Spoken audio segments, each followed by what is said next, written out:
Merhaba hanımlar, Peri Örgü Evi YouTube kanalıma hoş geldiniz. Ben Eriş Pembe. Sizlerle bir hırka çalışacağız. Hırkamın ismi Aras Hırka. Hırkam 2 yaş erkek bebeklere uygun bir hırka. Aynı zamanda ilik yerini sol kısmı açtığınızda kız bebeklere de olabilecek bir model. Hırkamda 3 yumak Kartopu Baby One ip kullandım. 3. yumağımdan kalan ipim bu kadar. 100 gram 250 metre. Renk No benimle aynı iple örmek isteyenler için K992. 3,5 numara şiş kullandım. Misinalı şiş.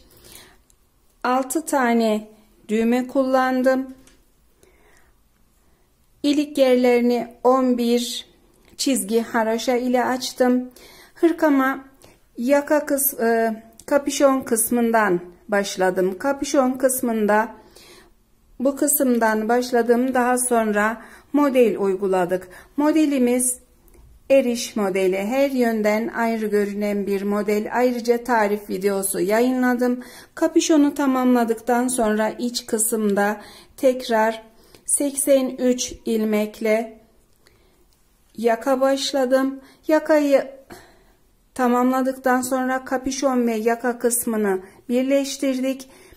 Ayrımlarımızı yapıp tüm bedene model uyguladık. Kollarla devam ettik. Roba kısmını tamamladıktan sonra iki kolumuzu da ördükten sonra beden kısmına geçip örüyoruz. Modelimin söylediğim gibi sıralarını hırka kurulumunda da tarif ettim. Ayrıca videoya yayınladım. Ölçülerini de video sonunda verdim. Örgüyü tarif ederken tüm parçaları santimle ölçü vermeye çalıştım. Söylediğim gibi 2 yaşa uygun bir hırka. Örgümüze başlamadan önce bu kez ben de söyleyeceğim. Lütfen kanalıma abone olmayı, beni desteklemeyi unutmayın hanımlar. En son tarifimizde de minik kulaklarımızı yapıp tamamladık hırkamızı. Hep birlikte başlayalım şimdi. Kolay gelsin hepinize. Beni izlediğiniz için teşekkür ediyorum şimdiden. Örgümüze başlıyoruz arkadaşlar. 3 yumak Kartopu Baby One ipimiz var. İpimiz 100 gram 250 metre. Benimle aynı renkle örmek isteyenler için renk No K992. Şişimiz 3,5 numara misinalı şiş. 3,5 numara misinalı şişle 101 ilmekle kapüşon kısmından başlayacağız. Örgümüze ana renk ile başlamayacağız. Diğer kendisine zıt bir renkle ilk ilmeklerimizi atarak başlayacağız. Şişime 101 ilmek atacağım. İlk ilmeğimi attım. Devamında sıkı olmayan serbest böyle 101 tane ilmek atıp tarife devam edeceğim. Şişime 101 tane ilmeği attım.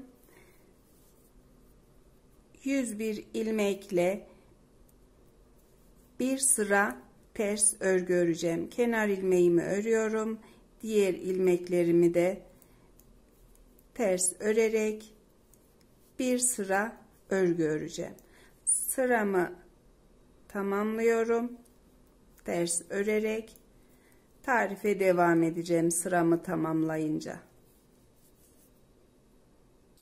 Sıra sonundayım. Son kalan ilmeklerimi örüyorum. Son ilmeğimi de ördüm. Bir sıra örgü ördüm. Düz yüze dönüyorum. Kırmızı ipimi bırakacağım. Hırkamızın kendi ipiyle örmeye başlayacağız.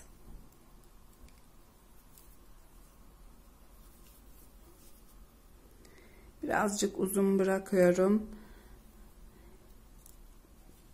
İlk ilmeği ördüm, ipimi tutuyorum. Diğer ilmeklerimi de düz örmeye başlıyorum. Düz yüzde düz, ters yüzde ters. 17 sıra örgü öreceğiz arkadaşlar.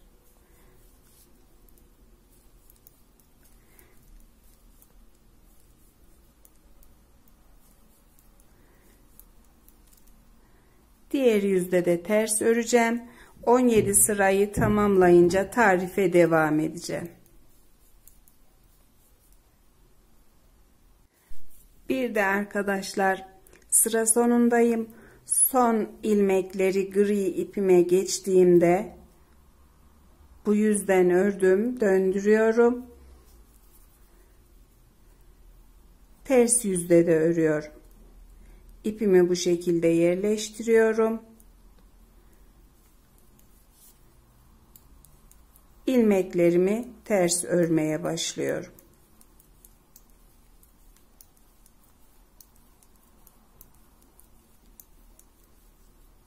Son ilmekleri her sırada örmeyi unutmuyoruz. Örgümüzde sıralarımızı tamamladık arkadaşlar. Sayıyorum sıralarımı. 1, 2, 3, 4, 5, 6, 7, 8, 9, 10, 11, 12, 13, 14, 15, 16 sıra örgü ördüm. 17. sıra şişimde. Santim olarak da ölçtüğümde 5 santim örgüm var. Şimdi örgümüzü bu kısımdan birleştireceğiz.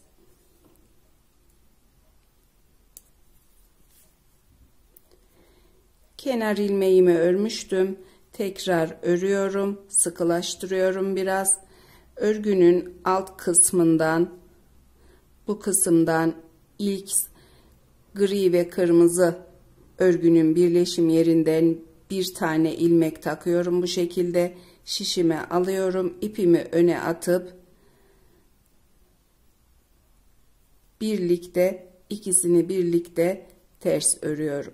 Devamında yine gri ilmeği alıyorum. Şişime takıyorum.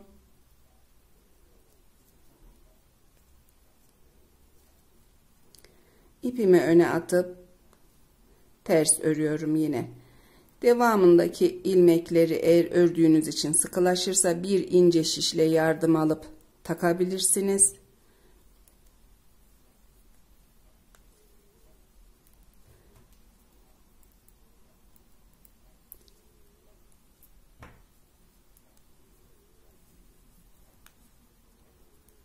Bu kısımdan ilmek atlamadan tüm ilmeklerimizi bir tane alıp takıyoruz. Şişten diğer bir ilmekle birlikte ters örüyoruz. Örgümüzü bu şekilde birleştireceğiz.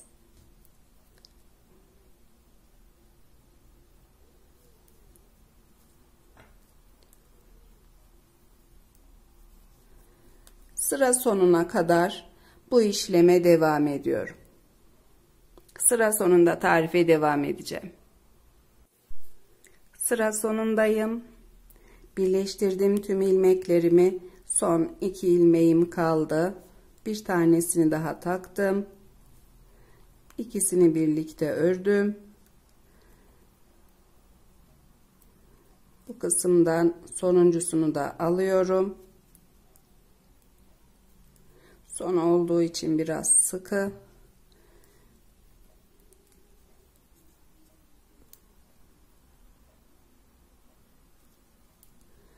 İkisini birlikte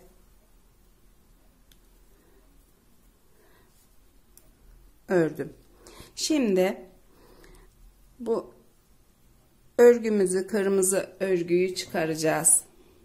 İsterseniz uç kısımdan, bu kısımdan teker teker bu şekilde kesip sökerek de çıkarabilirsiniz veya kırmızı örgünün ilk ipini taktım makasıma, ilk sırasındaki, bu şekilde de sökebilirsiniz.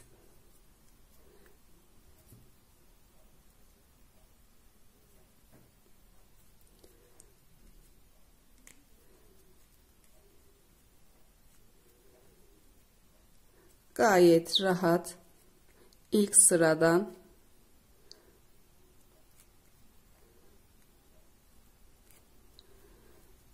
daha sonra çekip kesebilirsiniz.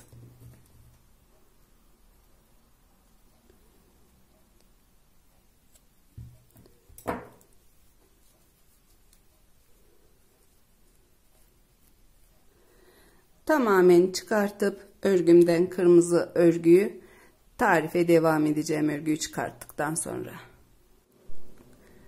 Örgümüzde çıkarttığım kırmızı kısmı model kurmaya geçeceğiz. Model kurmaya geçmeden önce uzunluğunu vermek istiyorum bu kısmın. Tuttum ölçümü. 42 santim genişliği var örgümüzün. Modelimizde eriş modeli. İç yüzü, düz yüzü, her iki yüzü de model olan bir model. Bu yüzünü kullanacağız biz. İlk sıradan itibaren tarif edeceğim. Belli bir sıra ördükten sonra kendini belli eden bir model. Kenar ilmeğimi alıyorum. Modelde ilk sıra.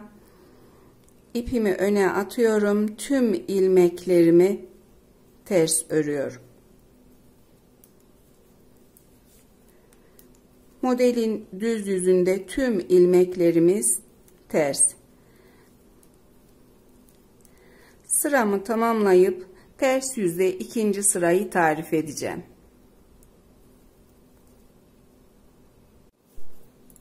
Sıra sonundayım. Tüm ilmeklerimi ters örerek tamamlıyorum.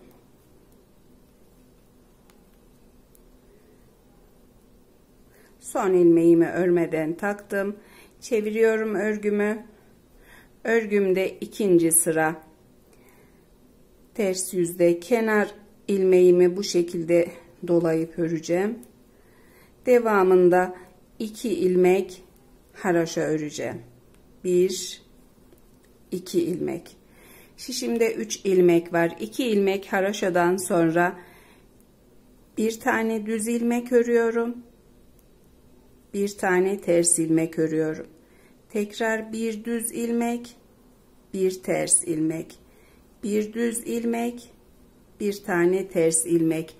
Modelimizin ikinci sırası ters yüzden bir ters bir düz ilmek olarak örülecek.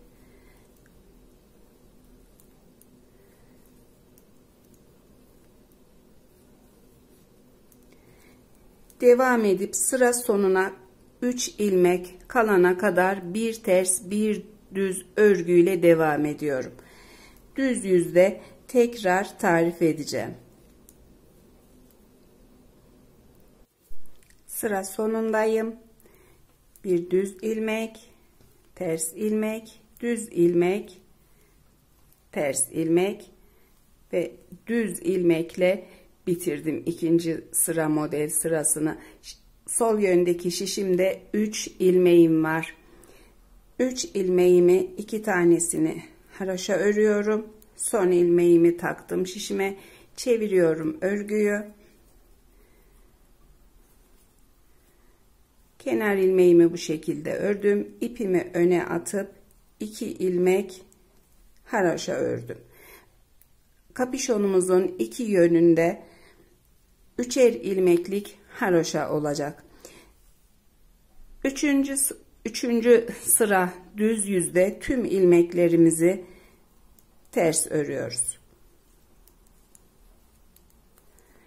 Modelimiz 1-2 santim ördükten sonra kendini belli eden oluşan bir model ama illaki oluşacaktır. Sabırla örmenizi istiyorum.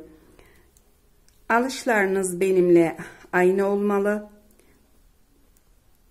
Ters ilmeğimi takıyorum. İpim altta örüyorum. Diğer ilmeği de aynı şekilde.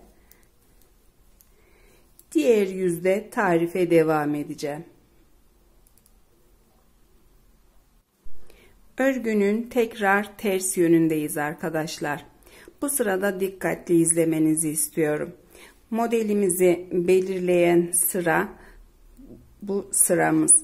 Kenar ilmeğimi ördüm. Devamında 1 2 ilmek haroşa ördüm. Şişimde 3 ilmeğim var. Devamındaki ilmeğim 4. ilmek 1 2 3 sıra düz örülmüş. Şişteki sırayla 4. sırası. İpimi öne alıyorum. Bu ilmeğimi bu kısımdan ilmekten takarak ters örüyorum. Devamındaki ilmeği içinden takarak düz örüyorum. İpimi öne alıyorum. Tekrar devamındaki ilmeği ters örüyorum. Sadece bir sıra düz olanı, çünkü bu sıra ters. Düz sırası bir tane olan ilmeği düz öreceksiniz. İçinden alıp diğer ilmeği dış yüzden takıp ters öreceksiniz. Bir düz ilmek, bir ters ilmek, tekrar düz ilmek, ters ilmek. Devam edip bu şekilde bir düz bir tersle devam ediyoruz. Aynı anda 2 tane ters veya düz ördüğünüzde veya bu ilmeğinizi bu kısımdan bu şekilde takıp örerseniz modeliniz oluşmayacaktır. Bu yüzden alıyorum. Diğer ilmeği içinden alıp düz örüyorum.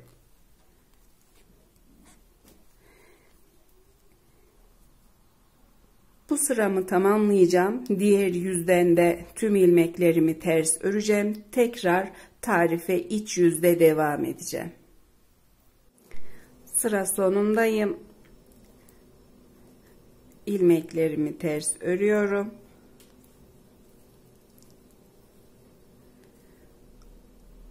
Üç tane haroşa örgümüz var bu kısımda. Çevirdim yine.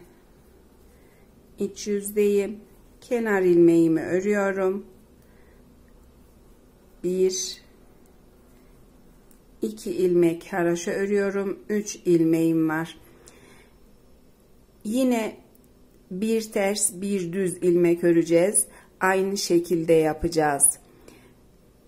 3 ilmekten sonra bu kez düz sırası bir tane olan ilmekle başlıyoruz ve düz örüyoruz. 4. ilmeği, devamındaki ilmeği ilmeğin sol yönündeki taraftan takıp ters örüyoruz. Tekrar düz ilmek, ters ilmek, düz ilmek, ters ilmek. İlmeklerimin yönü anlaşılsın diye zemindeki dantel örgümü de kaldırdım, diğer örtümü. Renk biraz farklı göründü ama ipimiz gri, açık gri. Tekrar ters ilmek, düz ilmek, ters ilmek, düz ilmek, ters ilmek, düz ilmek, ters ilmek. Bu şekilde devam ediyoruz.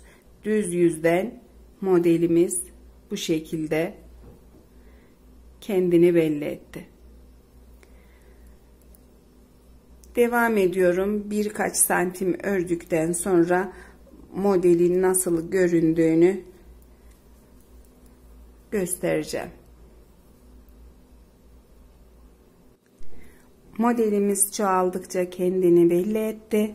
Her yönden ayrı bir görüntüsü var. Tekrar çevirdiğimde iç yüzü de bu şekilde. Yeterli uzunluğa gelene kadar modelimi örmeye devam ediyorum. 101 ilmeğimiz var ve kapüşon kısmında, alın kısmı bu kısmı.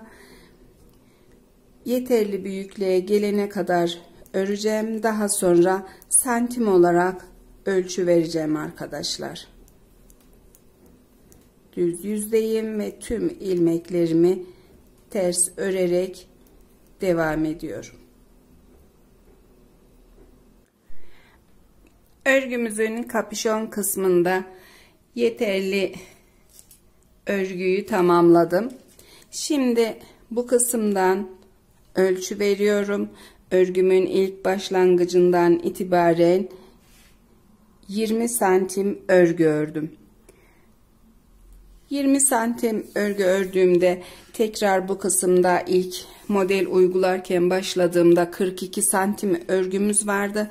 Model uyguladığım zaman üst kısımda örgümüzün genişliği 41 santim. 1 santim topladı. Eğer sizin ölçünüzde modelden sonra 41 santimse hiç sorun yok demektir. Bu kısımda da tekrar yakında göstereyim. 20 santim örgü. 20 santim örgü olduktan sonra ilmeklerimi saydım. 50 ilmek bu kısımda var. 50 ilmek de sol yönde var. 101 ilmeğimiz vardı. Bir ilmeğin iki kenarına ayraç taktım. Örgümün ters yüzü bu şekilde gelecek şekilde katlayacağım. Kapüşonumuzu bu ense kısmından birleştireceğiz bir tığla. Şişimi çekiyorum bu ayraç taktığım bölümden.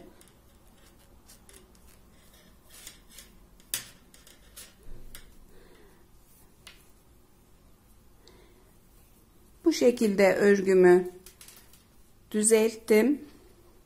Tığla birleştireceğiz. İpimi doluyorum bu kısımdan. İki şişimden de şişimin iki ucundan da birer tane ilmek taktım. Örüyorum ve birer ilmek çıkarıyorum dikkatlice, kaçırmadan. Daha sonra ilmeklerimi bir tane bu yönden takıyorum, bir ilmek, bir tane diğer yönden takıyorum tığıma. Tekrar takayım.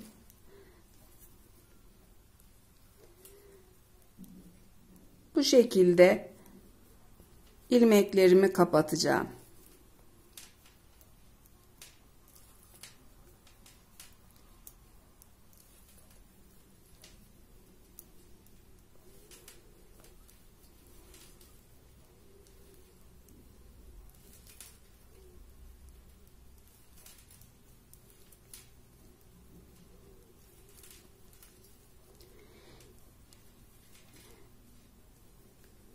Görüntüsü kapattığımız modelimiz de bu şekilde olacak.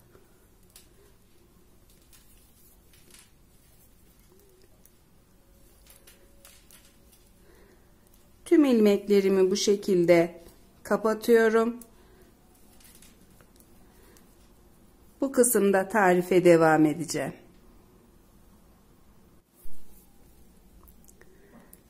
Sıra sonuna yaklaştım. İlmeklerimi kapattığım sıramda son iki ilmeğimi birlikte aldım. Sadece tek olan ilmeğimiz kaldı. Tek olan ilmeğimi de tığımdaki ilmekle kapatıyorum.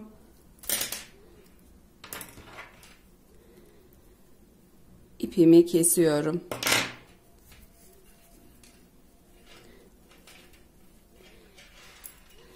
Kapüşonumuzu birleştirdik.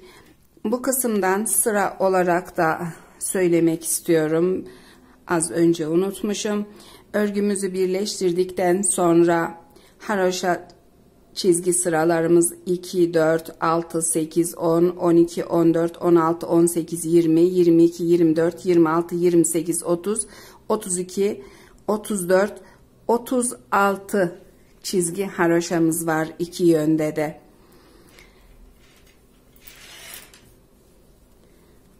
Düzeltiyoruz kapüşonumuzu.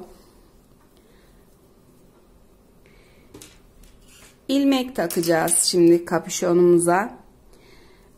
Kapüşonumuzun uç tarafından değil de bu kısımda kordon takacağımız için bu kısmı kalacak. Devamındaki haroşa çizgilerden başlayarak ilmek takacağım. İlk ilmeğimi birinci sıra, bu sıradan kapüşon kısmının düz kısmındaki sıradan takıyorum. İlmek taktığım şişim 3 numara. 3,5 numarayla örüyoruz ama 3 numara ile ilmek takarsak örgümüzün de biraz daha rahat olur ilmek takmak diye bir 3 numara ile takacağım. Birinci ilmeğimi taktım. Daha sonra haroşa çizgilerin bu kısımdan son ilmeklerimizi doladığım kısımdan birer tane bu şekilde takarak ilmeklerimi alacağım.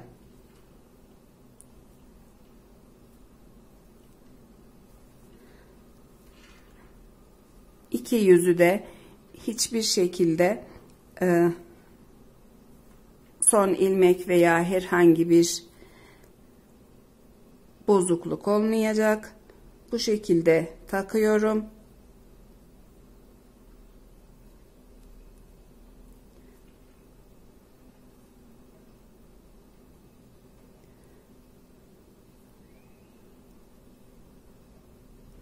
Sonuna kadar takacağım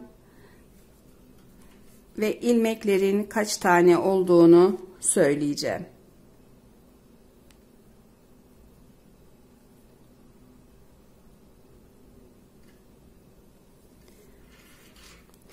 Diğer yöne kadar ilmeklerimi takıyorum. Sıra sonundayım. Son kalan 4 ilmeğimi de takıyorum. Son ilmeği modele geçtiğim bu kısımdaki ilk haroşa sıradan taktım. Sayıyoruz ilmeklerimizi. 2, 4, 2, 4, 6, 8, 10, 12, 14, 16, 18, 20, 22, 24, 26, 28, 30, 32, 34, 36, 38, 40, 42, 44, 46, 48, 50, 52, 54, 56, 58, 60, 62, 64, 66, 68, 70, 72. 72 tane ilmek çıkardık kapüşonun ense kısmında. 36 çizgi haroşamız vardı. Her birinden birer tane ilmek alınca 72 ilmeğimiz oldu. 72 ilmekte 5 ilmek eksiltme yapacağız. Şişimi yerleştireceğim. Sağ yönden bu kısımdan sağ yönden eksiltme yapacağımız sırada ipimi bağladım bu kısma.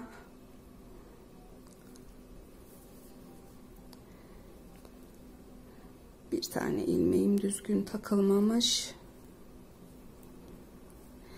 İpimi bağladıktan sonra öne atıyorum. İlk ilmeğimi örüyorum. Haroşa örgü öreceğiz. 1, 2, 3, 4, 5, 6, 7, 8, 9, 10, 11 tane ilmek ördüm. 2, 4, 6, 8, 10, 11 ilmek. 11 ilmekten sonra çıkardığım 2 ilmeği birlikte şişime alıyorum ve ilk eksiltmeyi yapıyorum. Devamında 1, 2, 3, 4, 5, 6, 7, 8, 9, 10 ilmek daha örüyorum. 10 ilmekten sonra 2 ilmeği birlikte örüyorum. İkinci eksiltmem. Bu kısımda haroşa ilmeklerimi sıkı ördüm. O yüzden 3 numara taktım ilmekleri rahat alabilmek için ve bu sırayı rahat örebilmek için. Tekrar başlıyorum. 2 ilmek eksiltme yaptım. 1 2 3 4 5 6 7 8 9 10 ilmek ördüm. 3. eksiltmeyi birleştirme yaptığımız bu kısma ikisini birlikte örüp denk getiriyoruz.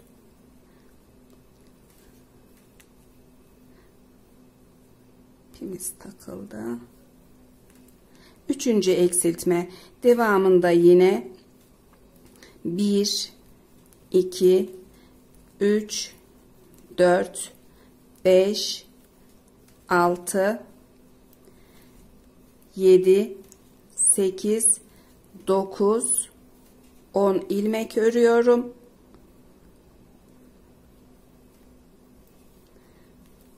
10 ilmekten sonra 2 ilmeği birlikte örüp bir eksiltme daha yapıyorum. Devam edip 1 2 3 4 5 6 7 8 9 10 ilmek daha ördüm. 2 ilmeği birlikte örüyorum. Bir eksiltme daha yaptım. Kalan ilmeklerimi haraşo örüyorum.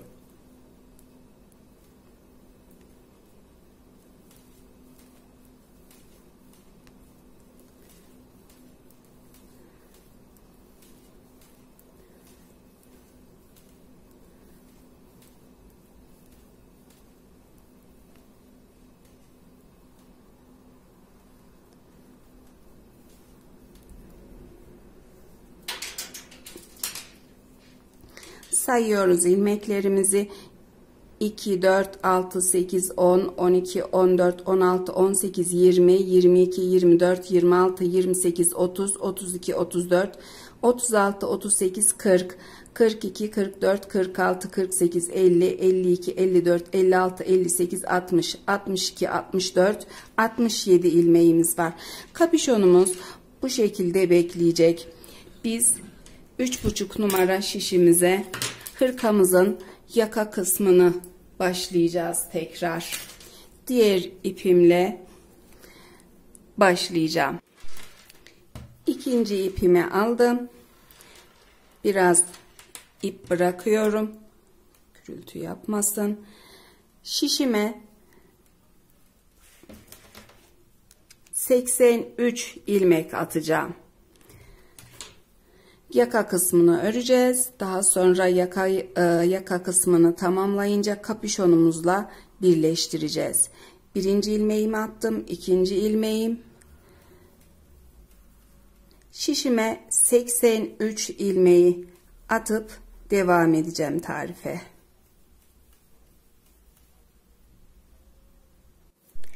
...83 ilmeğimi tamamladım. 83 ilmek. 83 ilmekle yakamızda tekstil tipi yaka başlama için ilk sıramız kenar ilmeğimi örüyorum. Devamındaki ilmeği düz örüyorum.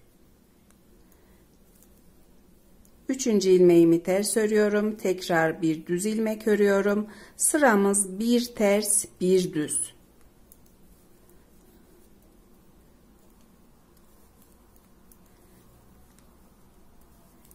Bir ters bir düz örerek ilmeklerimi sıramı tamamlayıp tarife devam ediyorum.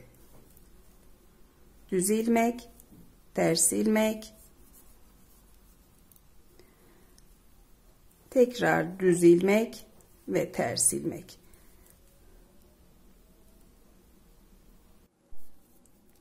Sıra sonundayım. İlmeklerimi bir ters bir düz olarak ördüm. Ters ilmekte bıraktım. Düz ilmek örüyorum. Tekrar ters ilmek, düz ilmek, kenar ilmeğimi sağ yöndeki şişime taktım örmeden. Çevirdim örgümü. Kenar ilmeğimi örüyorum. Devamındaki ilmeği ters örüyorum. Sıkılıyorum biraz. Daha sonra şişimi örgünün alt kısmından doluyorum. Düz ilmeğime takıyorum şişimi. Düz ilmeğimi sağ yöndeki şişime alıp örgünün alt kısmından çevirip tekrar şişime takıyorum ve düz örüyorum. Ters ilmeği gelişine örüyorum.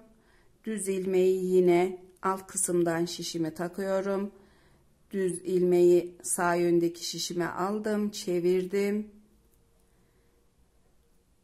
Şişime aldım ve ördüm. Ters ilmeği yine gelişine ördüm.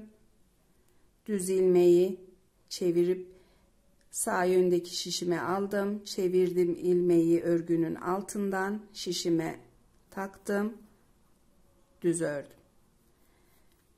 Tüm ilmeklerime bu işlemi yapacağım.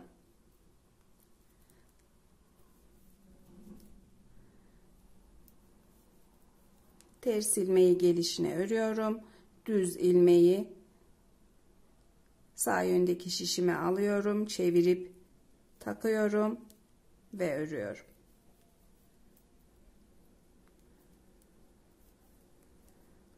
Sıra sonunda tarife devam ediyorum.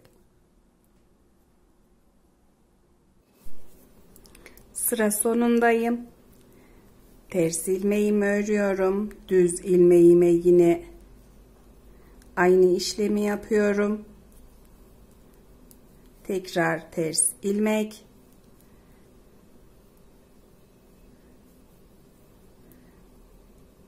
Düz ilmeğimi yine çevirdim yine. Son ters ilmeğimi ördüm. Kenar ilmeğimi örmeden şişime aldım. Çevirdim örgüyü.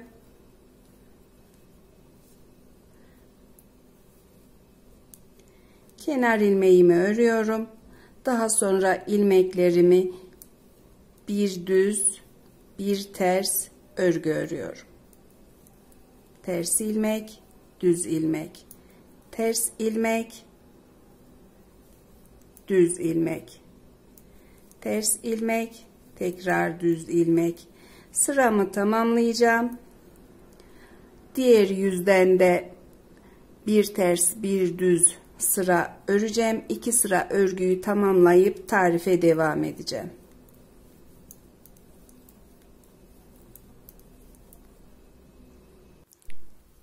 Bir ters, bir düz örgümün ikinci sırasındayım. Yaka kısmında 4. sırada.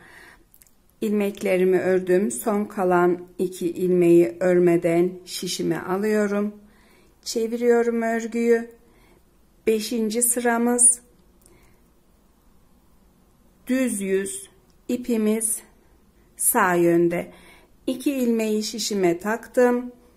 İkisini birlikte ördüm. 1 ilmek eksildi. Bu 2 ilmeği son ilmek işine çevireceğim. Benim son ilmek işime. Örgünün düz yüzü, şişimin üstünden bir tane doluyorum. Eksilen ilmeğin yerine şişimi devamındaki ilmeğe takıp haroşa örüyorum.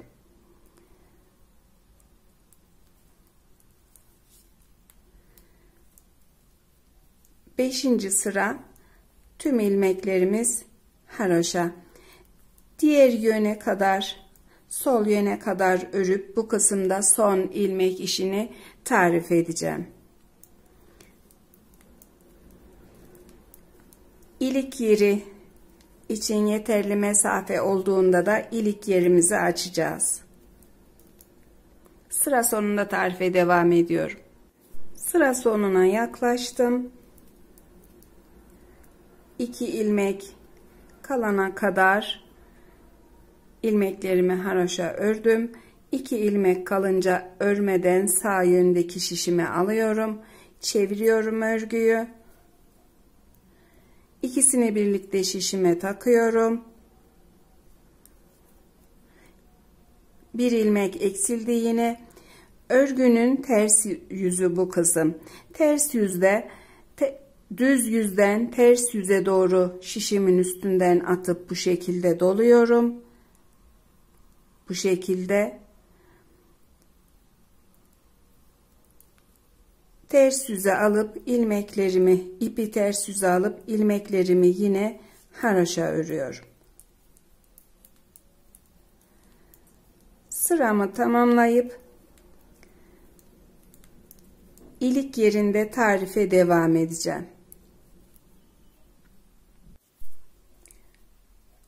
İlmeklerimi haroşa örerek ilerledim. Düz yüzde bir çizgi haroşa var. Ters yüzde de bir çizgi haroşa var. Sol yönde şişimde 2, 4, 6, 8 ilmeğim var. İlk ilik yerimizi açacağız. 4 ilmekten sonra ilik yeri açacağım. Bunun için 1, 2 ilmek daha örüyorum. 8 ilmekten 2, 4, 6 ilmek kalınca ikisini birlikte ördüm. Bir ilmek eksildi örgüm. Devam ediyorum.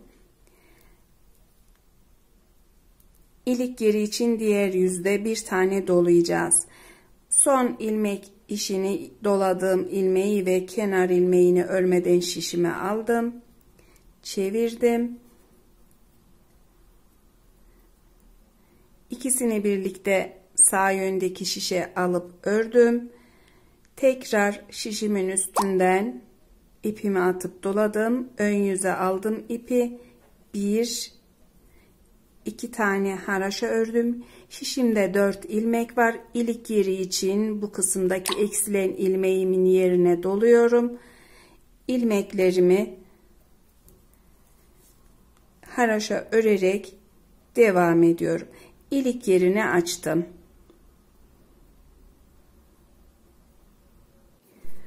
Örgünün sol yönünde bu tekrar son ilmek işinin dolamasını tarif edeceğim. İkinci kez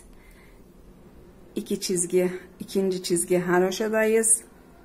Diğer yönde ilik yerimizi açtık.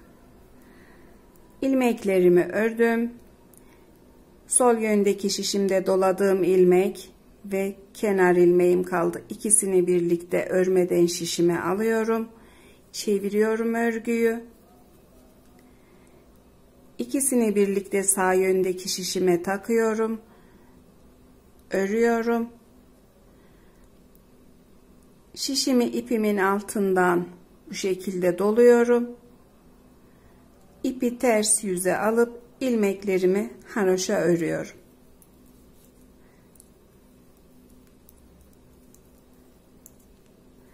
Ayrıca bu işin kanalımda tarif videoları var arkadaşlar. Yapmak istemezseniz normal bir ilmekten olan kenar ilmeği ile 8 ilmek bandı örebilirsiniz. İlik yerimizi de açtığımıza göre haroşa çizgilerim yeterli olana kadar örüp tarife devam edeceğim daha sonra.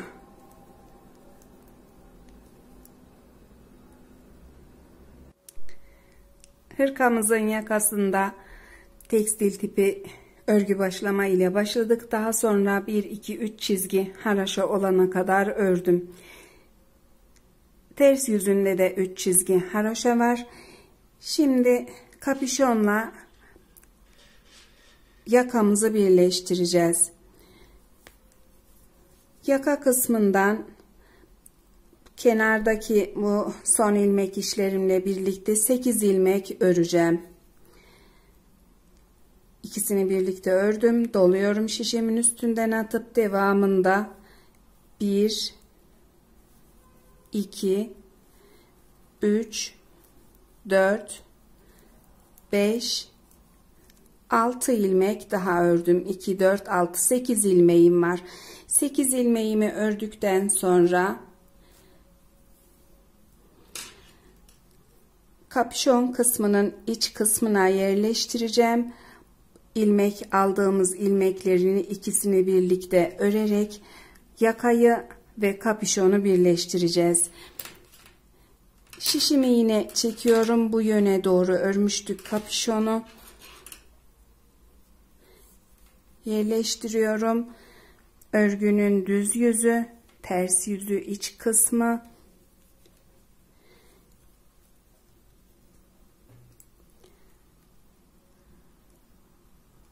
Bandımı da bu şekilde 8 ilmek ördükten sonra tutuyorum.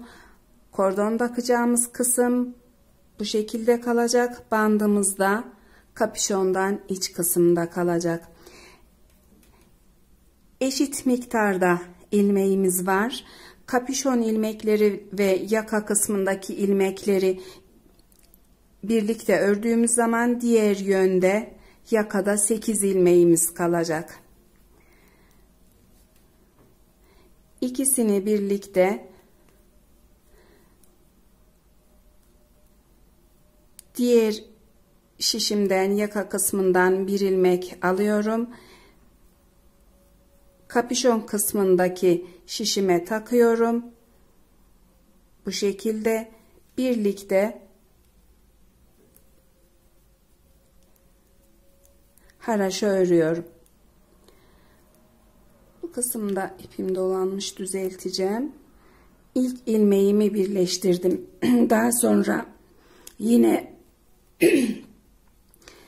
yaka kısmından bir ilmek aldım. Diğer ilmeğime attım.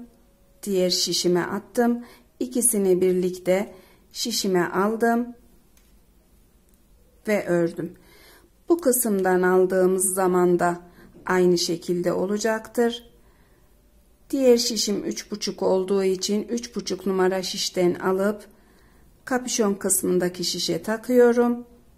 İkisini birlikte örüyorum. Bir ilmek daha aldım.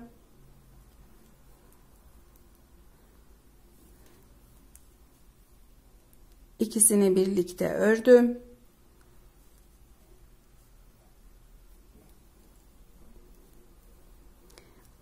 Alıyorum ilmeği. Kapüşon kısmındaki ilmeklerin kısmına takıp birlikte örüyorum. Örgümüzü bu şekilde birleştireceğiz.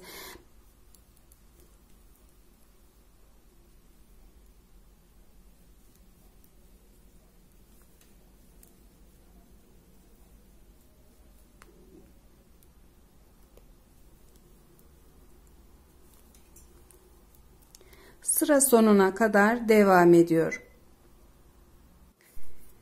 İlmeklerimin sonuna yaklaştım arkadaşlar. Bu şekilde örgümü birleştirdim. Kalan son ilmeklerimi de aynı şekilde yapıyorum. Bir ilmeği aldım. 3 numara olan ilmeği attım. İkisini birlikte haraşo ördüm. Tekrar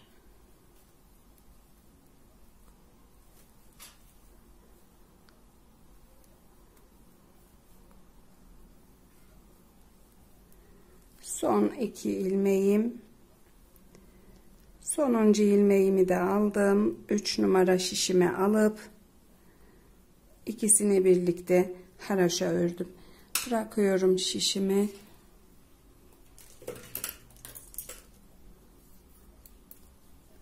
Bu ipimizi gizleyip koparacağız.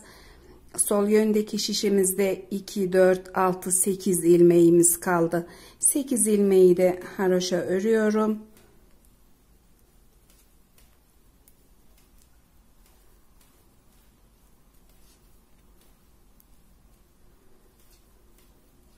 Son 2 ilmeği örmeden şişimi aldım. Son ilmek işimizi çevirdim örgümü.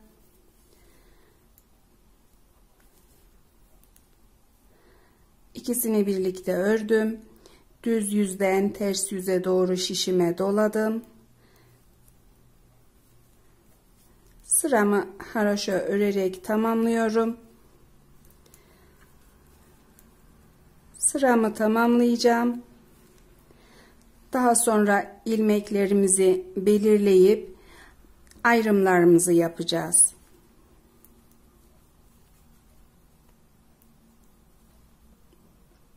Düzelteceğim bunu. Tamamlıyorum sıramı. Hırkamızın kapüşon kısmındayız. Yaptığımız işi daha detaylı göstermek için şişimi çektim. Bu şekilde ayarladım. Kapüşonumuz burası arkadaşlar. Kapüşonumuzu örüp tamamladıktan sonra 83 ilmekten bir yaka başladık. Yakamızla kapüşonumuzu birleştirdik. Yaka iç kısımda kalacak örgünün. Bu şekilde kapüşonumuz olduğunda bu şekilde biz devam edeceğiz. Yakanın düz yüzü bu kısmı. Şişimi yerleştiriyorum tekrar. İlmeklerimi sayıp ayarlayıp ayraçlarımı taktım. İlk sıramızı model uygularken sayıları söyleyeceğim. Kısa satır dönüşleri yapacağız aynı zamanda. Ve sayılarımızda 83 ilmeğimiz var yakamızda. 83 ilmeğin 15 ilmek önlere ayırdım. 11 ilmek kollara ayırdım. 23 ilmek arkası. 8 ilmek de artma yerleri için var. Ayraçlarınızı takarken 15 ilmek sayıp bir ayraç takacaksınız. Daha sonra 2 ilmek sayıp bir ayraç. 11 ilmek kol için sayıp ayraç takıyorsunuz. Devamında 2 ilmek. 23 ilmek arkası, tekrar 2 ilmek ayrım yeri. Artma yerleri, tek ikinci kol 11 ilmek, devamında 2 ilmek artma yeri ve son ön 15 ilmek ikinci ön için 83 ilmeğimiz var. Modelimizin ilk sırası ters örgü, 8'er tane de bandımız var. Hepsi içinde 15 ilmek var ön kısımda.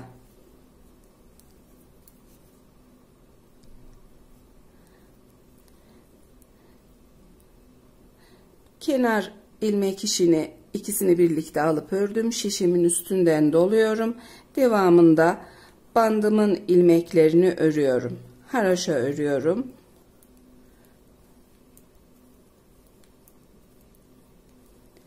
İki, 4, 6, 8 ilmeği ördüm.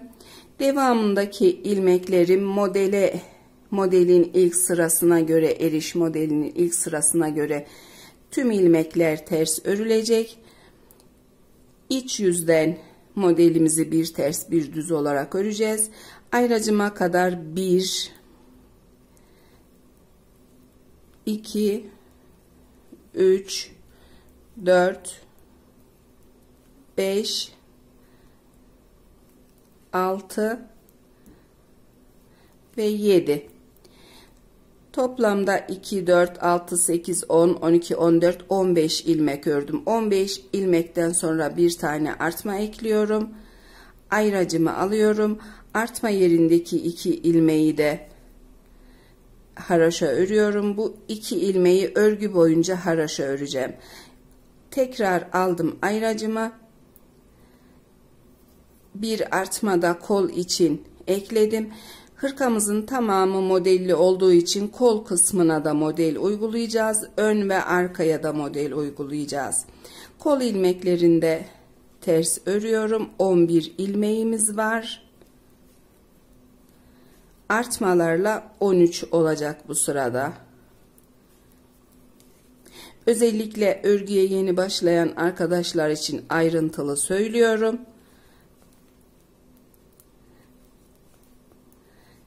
Pembe ayracıma geldiğim zaman kol ilmeklerinin bitişi, bir tane artma ekliyorum kol için.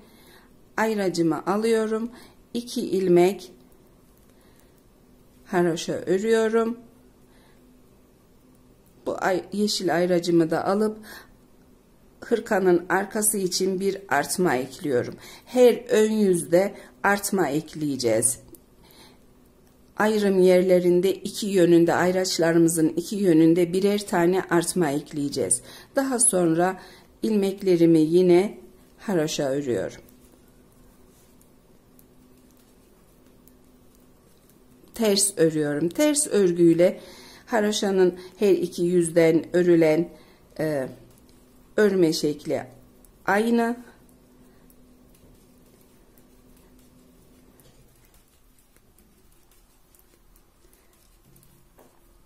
23 ilmeğimiz var. 25 ilmek olacak artmalarımızla tamamını ters örgü örüyoruz.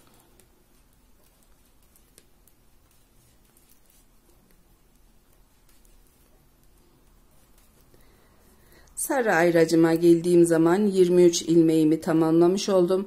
Bir tane daha artma ekledim. Ayracımı aldım. 2 ilmeğimi 2 ilmeğimi haraşa ördüm. Diğer ayracımı da aldım. Kol için artma ekledim. Devamında 11 ilmeğim var. Hepsini ters örüyorum.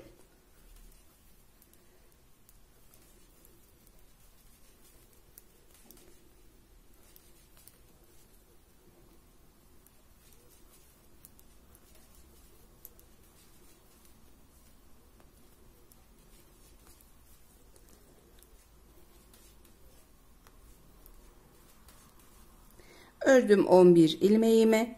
Bir tane daha artma ekliyorum. Kolun sol yönü için ayracımı alıyorum. 1 2 ilmek haraşa örüyorum.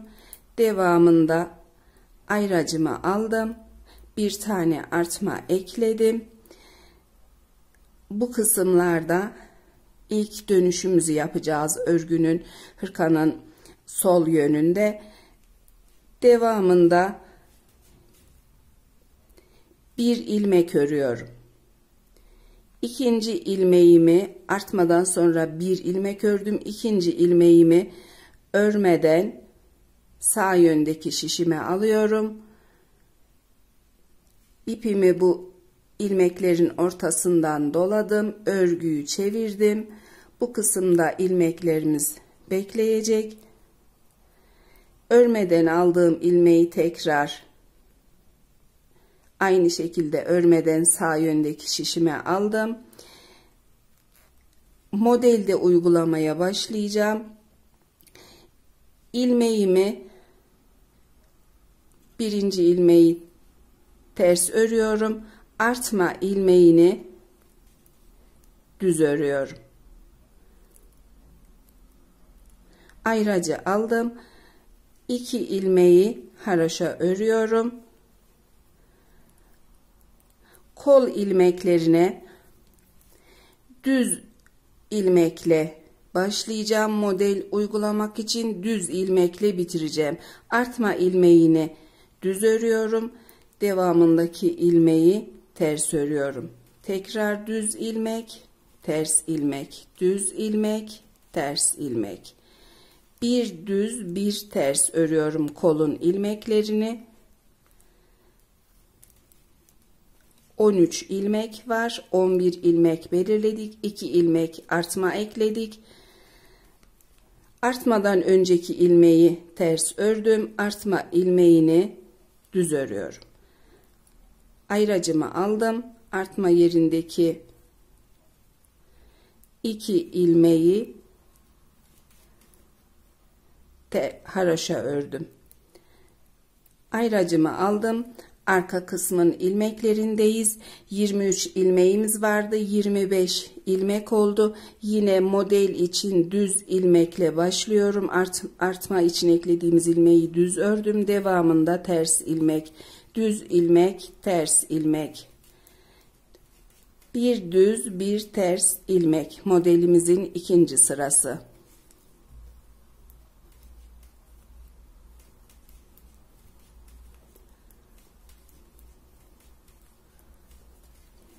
Özellikle ayrımlarımı yaparken ters sayılar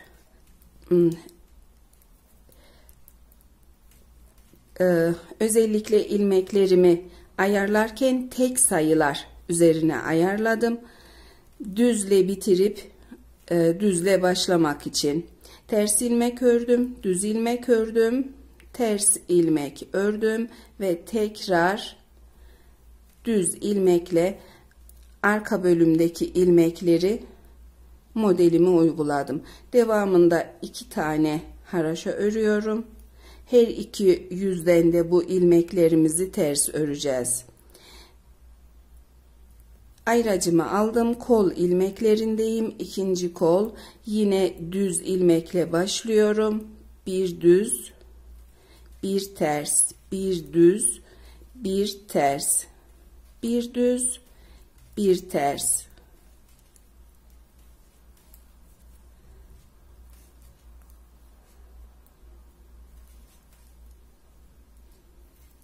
Tekrar düz, ters ve düz ilmekle bitirdim koldaki 13 ilmeği. Ayracımı taktım. Devamında 1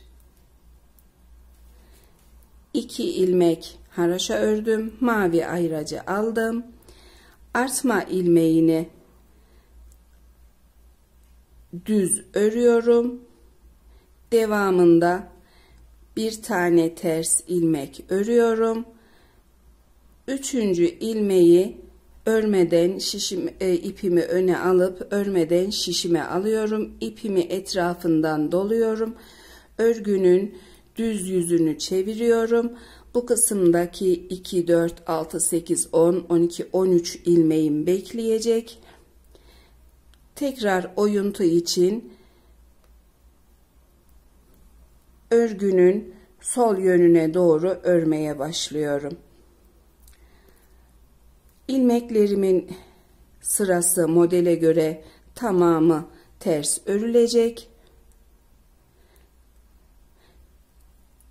Ayracımı almadan önce bir tane artma ekliyorum ön kısım için. Ayracımı taktım. 2 ilmeğimi haroşa ördüm. Ayracımı aldım. Tekrar kol için artma ekliyorum.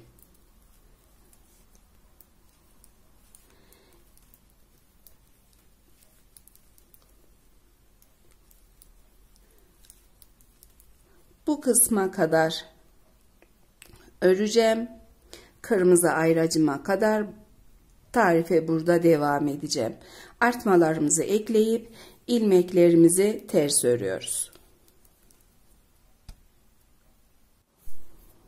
Kırmızı ayracımdayım.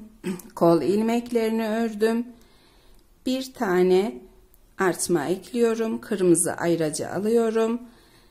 1 2 ilmek haroşa örüyorum. Ayracımı alıyorum. Ön kısım için bir tane artma ekliyorum. Devamında 1 2 ilmek ters örüyorum. Üçüncü ilmeğin etrafından ipimizi dolamıştık. Bu şekilde çekiyorum. İpimi şişimin üstüne atıyorum. İkisini birlikte ters örüyorum. Devamındaki ilmeği örmeden sağ yöndeki şişime alıyorum. İpimi ilmeklerin arasından geçiriyorum. Dönüyorum modelin iç kısmına ve ilmeklerimi hesaplıyorum. Artma ilmeği düz örülecek. Devamındaki ilmek ters, düz, ters. Yine bu ilmeğimi örmeden alıyorum. Bir tane ters ilmek örüyorum. Modelin sırasına göre düz ilmek örüyorum. Tekrar bir tane ters ilmek. Artma ilmeğini düz örüyorum. Ayracımı alıp 2 ilmeğimi haroşa örüyorum. Kırmızı ayracımı alıyorum. Kol ve arka ilmeklerinde kendini belli etti. Yine düz ilmekle başladım. Ters ilmek, düz ilmek, ters ilmek. Kapüşon kısmında da modeli anlatmıştım. Bir tane düz sırası olan ilmeği düz öreceksiniz. 1, 2, 3 ve şişteki 4 olan ilmeği ters öreceksiniz. Bu kısma kadar devam edip tarife burada devam edeceğim. Tekrar dönüş yapacağımız bölümdeyiz. Ayracımı alıyorum. 2 ilmeğimi haroşa örüyorum. Ayracımı aldım. Bu kısımda yine modelimize göre örüp yine dönüş yapacağız. Düz ilmekle başlıyorum. Bir düz ilmek, devamında ters ilmek, düz ilmek, daha sonraki ilmeğimi ters örmem gerekecek. İpimi yine ön kısımdan takacağım bu kez. Ön kısımdan takıp şişimin üstüne aldım. Modele göre ters ördüm. Devamında ipimi bu kısma aldım. İlmeğimi örmeden alıyorum. İpimi ilmeklerimin arasından doladım. Döndüm örgünün, kapüşonun düz yüzüne. İlk ilmeği örmeden aldım. Sağ yöndeki şişime ilmeklerimi modelime göre ters örmem gerekiyor. İlmeklerimi ters örüyorum. Mavi ayraca geldiğim zaman bir tane artma ekliyorum. Ayracımı alıp 2 ilmek haroşa örüyorum. Kırmızı ayracı aldım. Ve diğer ilmeklerimi ters örüyorum. Bu kısımda kırmızı ve yeşil olan ayraca kadar örüp yine dönüşü tarif edeceğim. Örgünün yine sol yönündeyim. Buradaki ayracı değiştireceğim. Sarı ayracı takıyorum. Diğer yönde mavi ve kırmızı, bu yönde ise kırmızı ve yeşil denk gelmiş. Daha rahat anlatabilmek için sarıyla değiştirdim. Kol ilmeklerini ördüm. Tüm ilmeklerimi ters ördüm. Bir tane artma ekliyorum. Sarı ayracı alıyorum. 2 ilmek haroşa örüyorum. Yeşil ayracı alıyorum. Ön kısım için bir tane artma ekliyorum. Devamında 1, 2, 3, 4 ilmek ters ördüm. Affedersiniz. 4 ilmek ters ördükten sonra yine ip doladığımız, dönüş yaptığımız ilmekteyiz. Takıyorum bu kısımdan. Birazcık genişletiyorum ipi. İkisini birlikte ters örüyorum. Devamındaki ilmeği örmeden şişime alıyorum. Çeviriyorum örgüyü.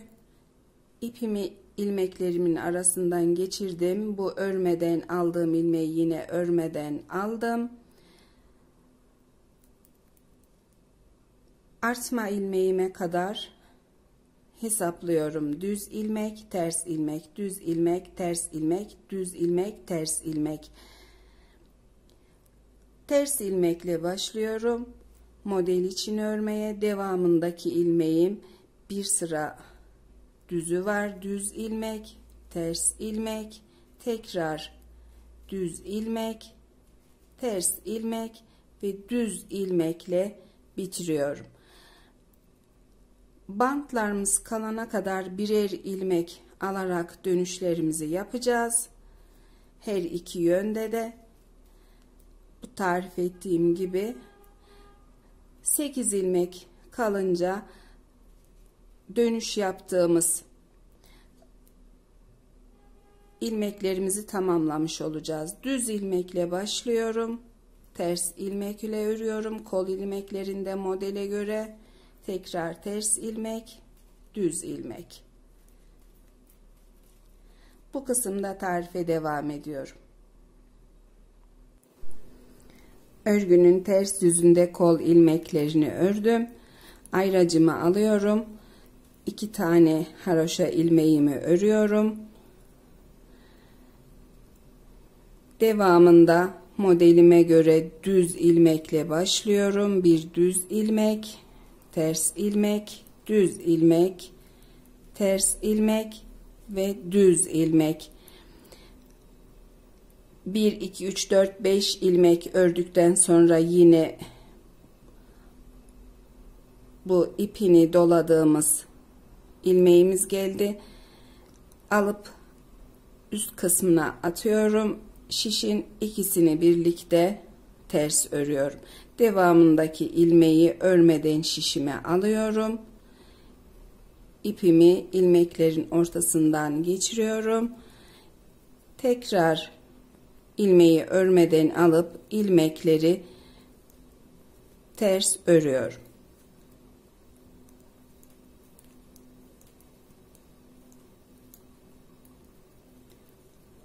Bir tane artma ekliyorum.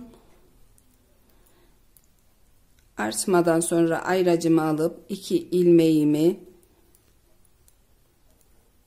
haraşa örüyorum. Bu kısımdaki dönüş yaptığımdan, bu ilmekten dönüş yaptım. 2 4 6 8 10 11 ilmeğim var. 8 ilmek kalana kadar bu şekilde devam edeceğim. Diğer yönde de bu kısımda da tarif edip sayıyı söyleyeceğim. Sarı ayracımdayım. Bir tane artma ekliyorum. Sarı ayracımı alıyorum. 2 ilmek haraşa örüyorum. Yeşil ayracımı aldım. 1 ilmek artma ekledim. Devamında ilmeklerimi ters örüyorum. 1 2 3 4 5 6 ilmek ters ördüm. 6 ilmek ters ördükten sonra yine ipimi doladığım ilmeğimdeyim. İpimi alıyorum, şişin üstüne atıyorum. İkisini birlikte ters ördüm. Tekrar diğer ilmeği, devamındaki ilmeği ipimi öne alıp sağ yöndeki şişime aldım.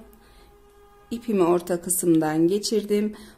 Diğer yönde 11 ilmeğimiz var. Bu kısımdan başladığım için bir ilmek eksik olacak. 2 4 6 8 10 ilmeğimiz var. 2 ilmeği de aynı şekilde devam edip etrafından ip dolayarak öreceğiz. Dönüşler yapacağız. 8 ilmek kalana kadar. Çeviriyorum örgüyü. Örmeden aldığım ilmeği tekrar şişime aldım. Yine bu kısımda modelimiz kendini belli etti. Bu ilmeğimiz ters, düz, ters ilmekle başlıyoruz. Ters ilmek örüyorum, düz ilmek örüyorum. Ters ilmek, düz ilmek, ters ilmek, düz ilmek, tekrar ters ilmek ve artma ilmeğini düz örerek modelime göre ördüm.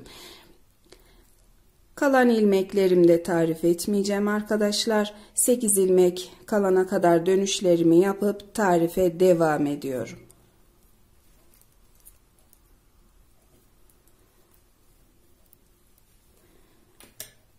Ayrımlarımız, ayraçlarımızın takılı olduğu yerler, her düz yüzde ayraçların iki yönünde birer tane düz yüzde artmalar ekliyoruz. Dönüşlerimi yaptım arkadaşlar. 2 4 6 8 ilmek bant ilmeği kalana kadar bu kısımda kısa satır dönüşleri yaparak ördüm.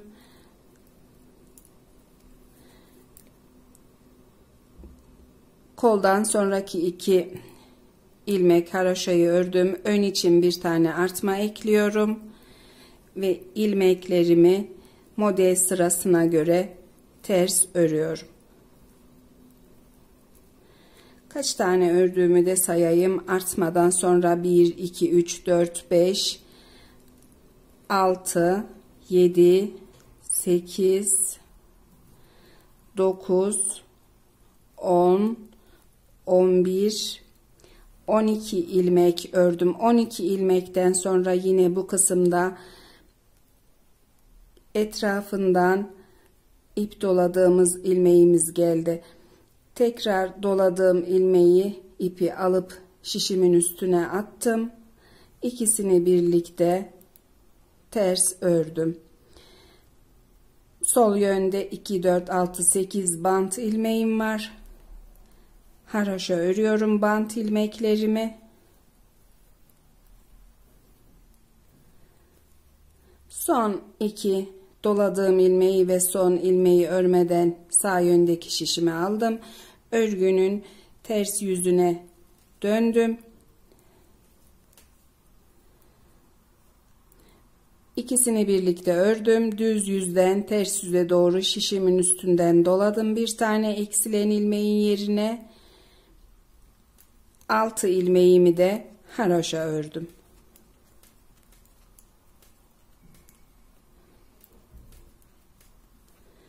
İki, 4, 6, 8 ilmek banttan sonra model kısmına başlayacağız. Modelimizin sıraları kendini belli ettiği için ilk yeşil ayraçtan saymayacağım. Ters ilmek, düz ilmek, uzun sırası çok olan düz sıralı ilmek, ters ilmek, düz ilmek ve ters ilmekle başlıyorum. Banttan sonra bir ters ilmek örüyorum. Devamında düz ilmek örüyorum. Tekrar ters ilmek, düz ilmek, ters ilmek, düz ilmek, ters ilmek, düz ilmek.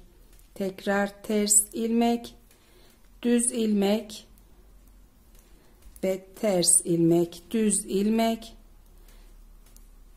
ters ilmek ve son artma ilmeğini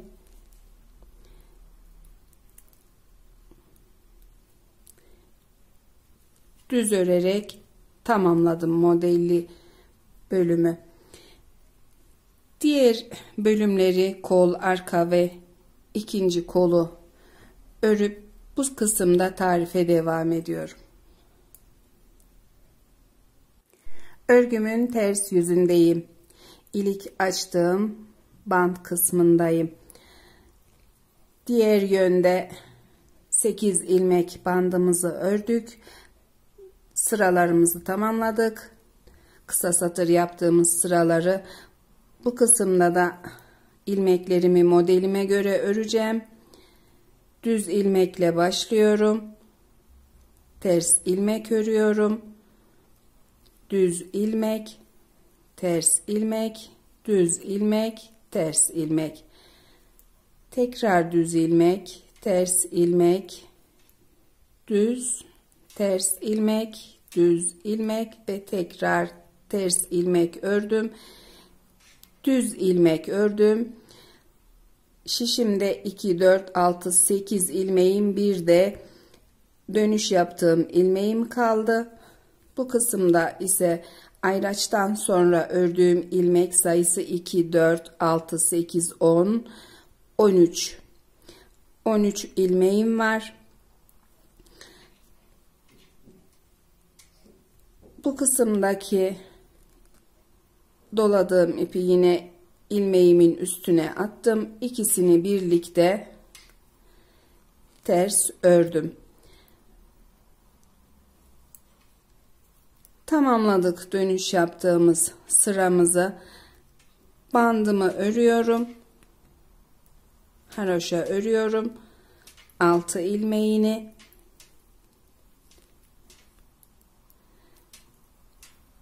diğer bu 2 ilmeğimi doladığım ve son ilmeği örmeden şişime takıyorum. Çeviriyorum örgüyü.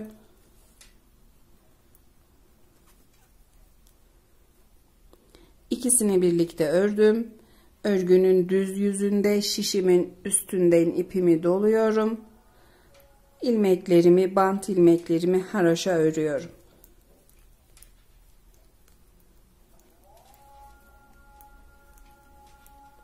İki, 4, 6, 8 ilmekten sonra model sıramız, tüm ilmeklerimiz ters.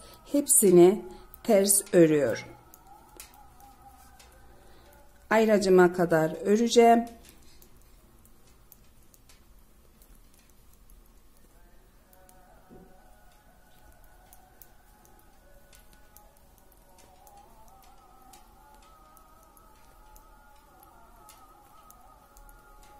Ayracıma geldim. Bir ilmek artma ekledim. Ayracımı alıp devam ediyorum. 2 ilmeğimi haroşa örüyorum. Artık herhangi bir tariflik bölüm yok örgümüzde. Şişimi yerleştirip yuvarlak şekilde gösteriyorum.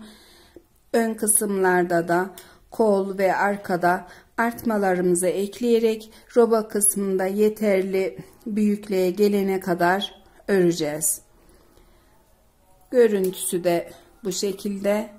Katladığımız zaman kapüşonumuz ve bant kısmı devam edip yeterli büyüklüğe gelene kadar örüyoruz. 4 yerde artmalarımız var. Düz yüzde artmalarımızı ekleyip ters yüzde modelimize göre örüyoruz. Sıralarımı tamamlayıp tarife devam edeceğim. İlik yerlerini de arkadaşlar bir tanesini açtık, tarif ettim. Daha sonra 11 çizgi haroşa sıra ara ile ben ilik yeri açacağım. 1 2 3 4 çizgi haroşam var. 11 çizgi haroşa olduğunda ilk tarif ettiğim ilik yeri gibi ilik yerlerimi açarak devam edeceğim. Hırkamızın robasında yeterli ilmek sayısına ve büyüklüğe geldim arkadaşlar. Haroşa çizgi sıralarımla ölçü vereceğim. Ayrıca santimle ve sayıyla ölçüleri vereceğim. Önler 37 ilmek, kol 55 ilmek, arkası 67 ilmek. 8 ilmekte artma yerlerinde ilmeğimiz var. Toplamda 259 ilmek olduğunda roba örmeyi bırakıp kollardan devam edeceğiz. Sıralarını da bu kısımdan sayıyorum. Kısa satır dönüşü yapmıştık bu sıralarda. İlk haroşa çizgi sıradan itibaren saydığımda 2, 4, 6, 8, 10, 12, 14, 16, 18, 20 çizgi haroşam var. 11 çizgi haroşa ile ilik yeri açtım. 2, 4, 6, 8, 10, 11. İstediğiniz sıklıkta açabilirsiniz. İlk ilik yerini tarif ettiğim için diğer ilik yerlerini tarif etmiyorum. Aynı işlem. Düz yüzden ördüm örgümü. Örgünün sol yönünde son ön kısımdayız. Santim olarak bu kısımları da ölçü vereyim. Haroşa çizgilerin hemen altından modelli kısımdan ölçtüğümde kol kısmında 11,5 santim uzunluğu var örgümün. Bu kısımda banttan itibaren ölçtüğümüzde 10 santim örgümüz var. Yaka kısmından ölçtüm. Bu kısımda ise daha alt kısımdan 11,5 santim örgü. İlmek sayılarıyla sıraları takip ettiğinizde aynı ölçüde kol örmeye, bedeni örmeye başlayacağız. 37 ilmeği öreceğim ters yüzden ön kısmın.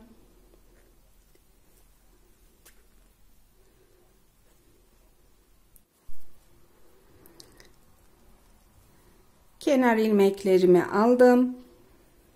İkisini birlikte ördüm. Şişimin üstünden doluyorum. Bant ilmeklerini örüyorum.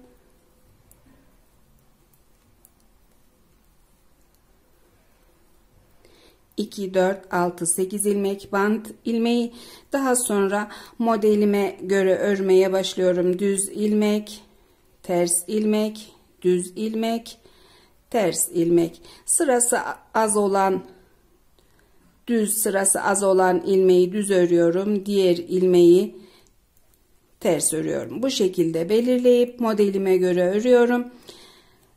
Ön kısmı öreceğim. Kolun ilmeklerini de örüp bu kısımda tarife devam edeceğim.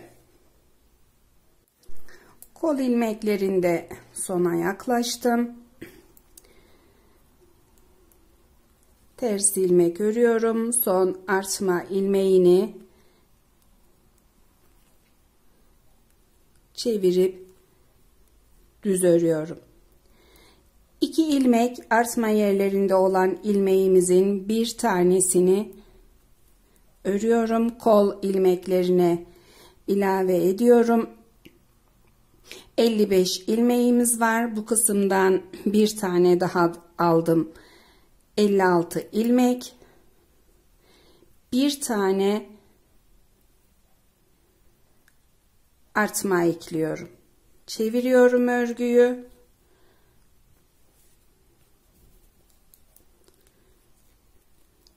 Eklediğim artma ilmeğini örüyorum. Daha sonra modelime göre tüm ilmeklerim ters örülecek. İlmeklerimi ters örerek bu kısma kadar devam ediyorum.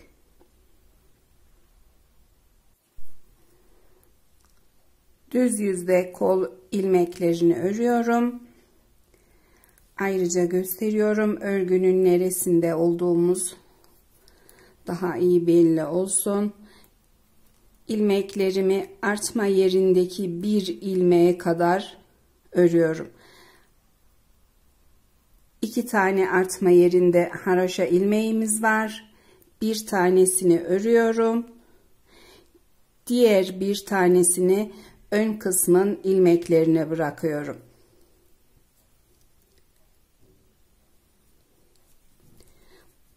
Örgünün sol yönünde de bir tane kol için artma ekliyorum. Çeviriyorum örgüyü. Sayalım ilmeklerimizi. 59 ilmeğimiz var ama yine sayacağım. 2, 4, 6, 8, 10, 12, 14, 16, 18, 20, 22, 24, 26, 28, 30, 32, 34, 36, 38, 40, 42, 44, 46, 48, 50, 52, 54, 56, 58, 59 ilmek. Kol kısmında 59 ilmekle 9 santim örgü öreceğim. 9 santim örgü ördükten sonra bu kısımda 9 santim örgüden sonra iki yandan eksiltmeler yapacağız. Eksiltme yapacağım sıraya kadar örüyorum. Daha sonra tarife devam edeceğim. İlmeklerimizi yine model için hesaplıyoruz.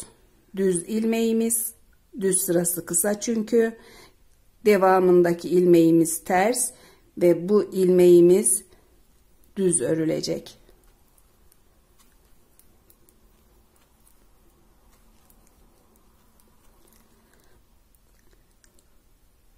Yeterli santim örgü ördükten sonra kesim için tarife devam ediyorum. Hırkamızın kol kısmında devam ediyoruz. Son ilmekleri sayacağım bu kısımda kaç tane ördüğümü ölçü için 1, 2, 3, 4, 5, 6, 7, 8, 9, 10, 11, 12, 13, 14, 15, 16 tane son ilmeğimiz var. Santim olarak da ölçüsü örgümün 9 santim örgü ördüm. 9 santim örgüden sonra sağ ve sol yönden ilmeklerimizde eksiltme yapacağız. Bir tane ilmek çıkarıyorum. Ters yüzde 2 ilmek var. Sıramı ördüm. Şişime alıyorum 2 ilmeği. Düz yüze dönüyorum. Son ilmeğimi diğer ilmeğimin üstünden atıyorum. Bir ilmek eksiltme yaptım bu şekilde. Tekrar örüyorum. Son ilmeğimi sırama göre modelimi örüyorum. Sağ yönden bir ilmek eksiltme yaptık. İlmeklerimi öreceğim. Diğer yönden de bir tane ilmek eksilteceğim. Hızlıca öreyim. Modelimin sırası. Tüm ilmeklerim ters, düz yüzdeyim.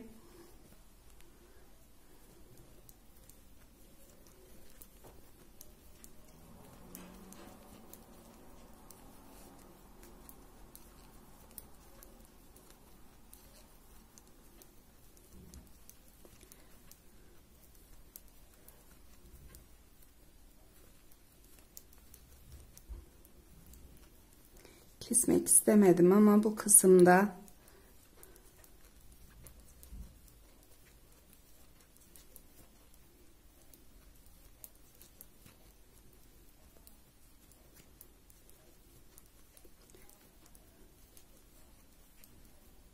iki ilmek kalana kadar öreceğim.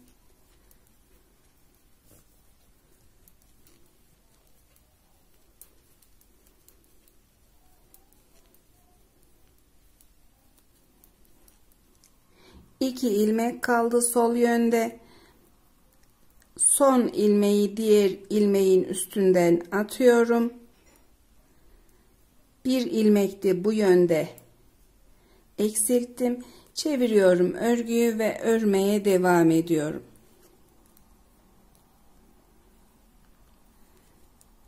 Bilek kısmına kadar bu şekilde kesmeler yapacağım. Diğer bir kesmemizi de bir tane son ilmeğimiz var. 3 tane daha olduğu zaman 4 tane son ilmek olduğu zaman tekrar kesme yapacağız. Tamamlayacağım kolun örülmüş halini. Kesmelere işaret koyacağım. Daha sonra kol bitiminde bilek kısmında kaç tane ilmek eksilttiğimi söyleyeceğim. İşaret takıyorum. İlmek eksilttiğimiz son ilmeklere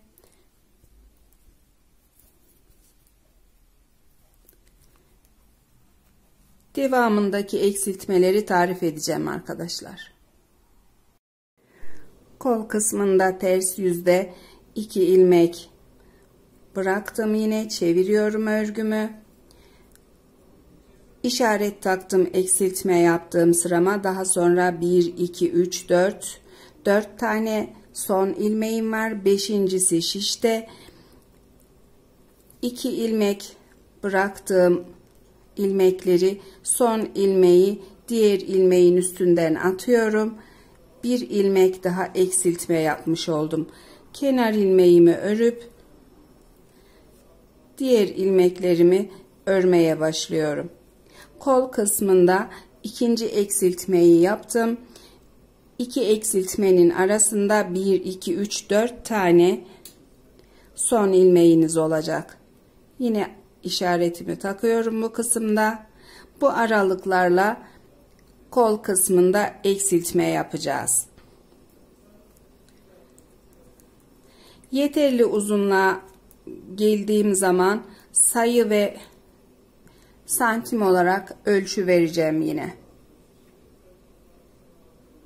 Sıralarımı tamamlayıp tarife devam edeceğim. Bir de arkadaşlar eksiltmeler sağ ve sol yönde. Diğer yönde de eksilttiğim zaman bu ayracımı bu şekilde takacağım. Örgüye yeni başlayan arkadaşlarım için hatırlatıyorum. Her iki yönden birer ilmek eksilteceksiniz. Örgümün kol kısmında ilerledim. Yeterli uzunluğa gelene kadar ölçtüm. Bu kısımdan ölçüp santimle ölçü verdiğimde 20 santim örgü ördük. 20 santim örgü yaptığımızda ilk kesmemizi tarif etmiştim. İlmeğimizi kestikten sonra 1 2 3 4 tane son ilmeğimiz var. 5. ile kesme yapıyoruz. Devamında da aynı sayılarla kesme yaptım. 6 ilmek sol yönden, 6 ilmek de sağ yönden kestim. Son kesmemden sonra son bir tane kesmeden sonra bir tane de şişimde son ilmek var.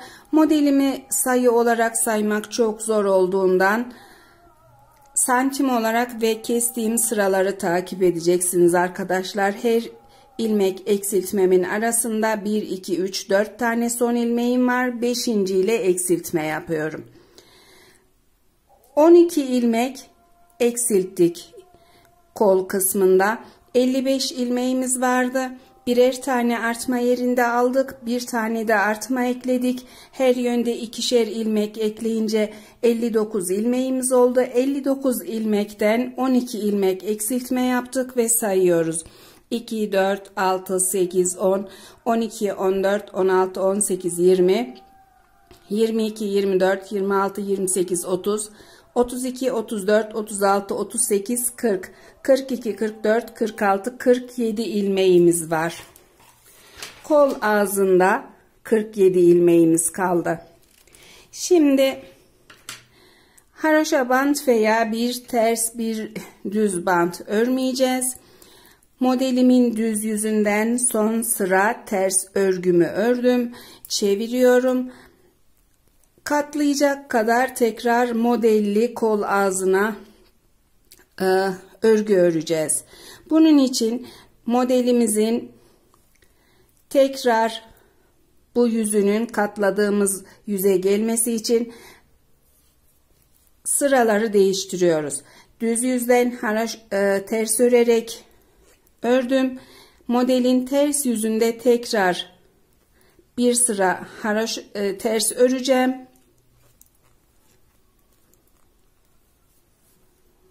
Tüm ilmeklerimi tekrar ters örüyorum. Normalde bu yüzde bir düz bir ters sıramız ama katladığımız zaman tekrar bu kısmın gelmesi için değiştiriyoruz. Sırayı tamamlıyorum. Tüm ilmeklerimi ters örerek diğer sırada tarif edeceğim. Sıra sonundayım. Son kalan ilmeklerimi ters örüyorum. Son ilmeğimi örmeden taktım. Çevirdim örgümü. Kenar ilmeğimi örüyorum. Daha sonra yine ilk model kurulumunda olduğu gibi bir ters bir düz öreceğim. Düz ilmekle başlıyorum. Ters ilmek örüyorum. Düz ilmek, ters ilmek. Düz ilmek, ters ilmek. Bu şekilde devam edip öreceğim. Katlama mesafesinde yetecek kadar örgü örüp daha sonra ilmeklerimizi kapatacağız. Bir ters bir düz ilmeklerimizi örüyoruz. Daha sonraki sırada model sıralarına göre örmeye devam ediyoruz. Örgümüzün kol kısmında katlayacağım bölümü de tamamladım. Son ilmekleri sayıyorum. Bu kısımda haroşa sıradan sonra sayıyorum. Son ilmeklerimi 2, 4, 6, 8, 10 tane son ilmeğim var. 20 sıra örgü ördüm. 20 sıra örgü ördüğümde örgünün düz yüzünden ördüm ve ters yüzünden ilmeklerimizi kapatacağız. Santim olarak da bu kısmı ölçtüğümde haroşa sıradan itibaren ölçtüğümde 5 santim örgümüz var. Birazcık da fazla 5 santimden çok az. Kapatıyoruz şimdi ilmeklerimizi. Diğer yüzden kapatmak istemiyorum model bozulmaması için. Tığla ilmeklerimi model sırasına göre kapatacağım. Birinci ilmeğimi ters ördüm, kapattım. İkinci ilmeğimi düz örüyorum.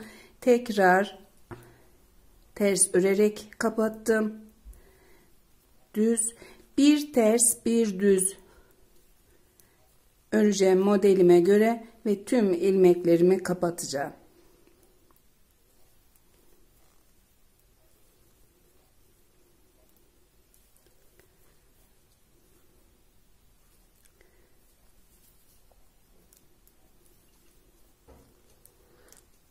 Sonuna kadar ilmeklerimi kapatıyorum.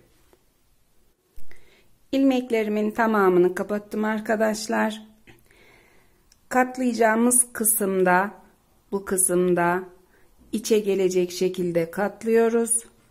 Bir tığla katlanacak mesafeyi bu kısma kadar tığla kapatacağım. Daha sonrasını iğne ile dikeceğiz. Son ilmeğimi, ilmek kapattığım ilmeği karşı yönden tığımı taktım. İlmeği aldım.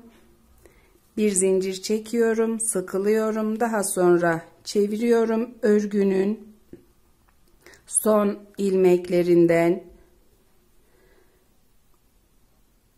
bir tane bir yönden, bir tane diğer yönden tığıma takıyorum ve bu şekilde kapatıyorum.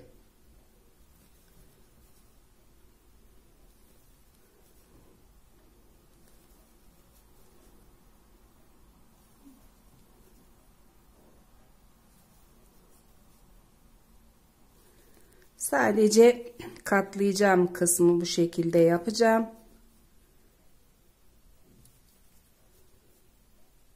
Ve son ilmek, bir zincir çekiyorum. Dikecek kadar ip bırakacağım ve kesiyorum.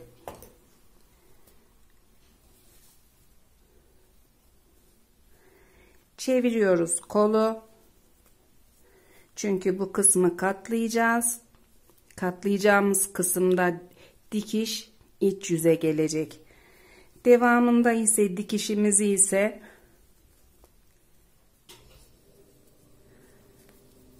bu yüzden yapacağız. İstediğiniz şekilde dikebilirsiniz. İğnemi hazırlayıp devam ediyorum. Kol kısmında dikilecek mesafeyi ilk başlangıç yerinden bir tane ayraç taktım arkadaşlar. Daha sonra da bir iğne taktım. Aynı hizada dikebilmek için iğnem büyük bir iğne. Son ilmeklerin hemen altından takıyorum bu şekilde iğnemi.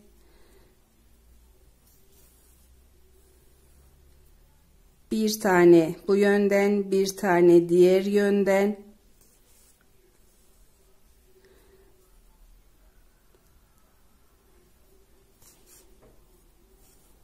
Bu şekilde dikeceğim.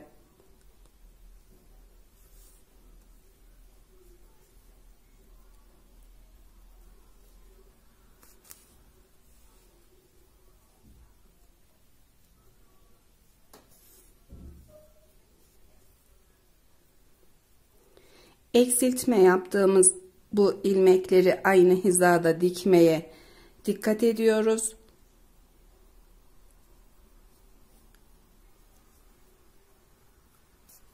Kol altına kadar dikişi tamamlayacağım. Daha sonra tarife devam edeceğiz.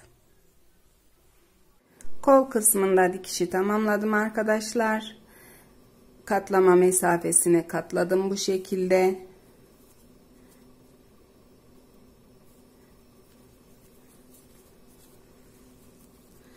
Bu yüzde dikişimiz yok. Kolumuzu tamamladık. Diğer kolu tarif etmeyeceğim. Aynı ölçüde ve aynı işlemleri yapacağız. Diğer kolu örmek için ipimi bu kısma, 2 tane artma ilmeğimiz vardı. Bir tanesini kola almış, bir tanesini arka bedene bırakmıştık. Kola aldığımız ilmeğin hizasına bağladım ipimi.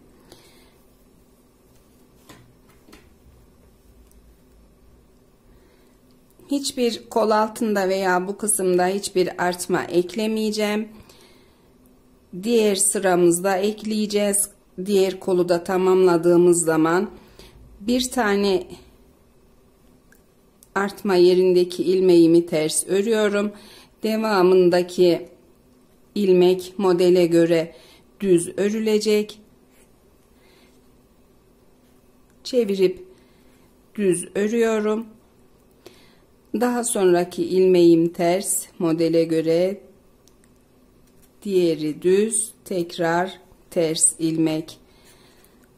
Bu kısımdan başlayıp arka kısmın ilmeklerini örüyorum. Kol kısmın ilmeklerini de örüp modele göre örüp bu kısımda tarife devam edeceğim. Artma yerindeki bir ilmeğimize kadar örüyoruz. Yaklaştım kol ilmeklerinin sonuna.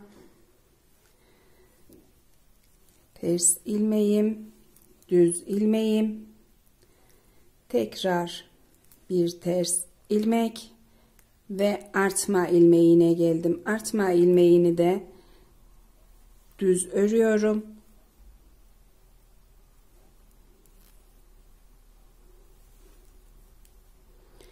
Daha sonra iki ilmeğimiz var. Kol ve ön kısmındaki ilmeklerimiz. Bir tanesini örüp kol ilmeklerine ilave ediyorum. Diğer ilmeği ön kısmın ilmeğine bıraktım. Bir tane de artma ekliyorum.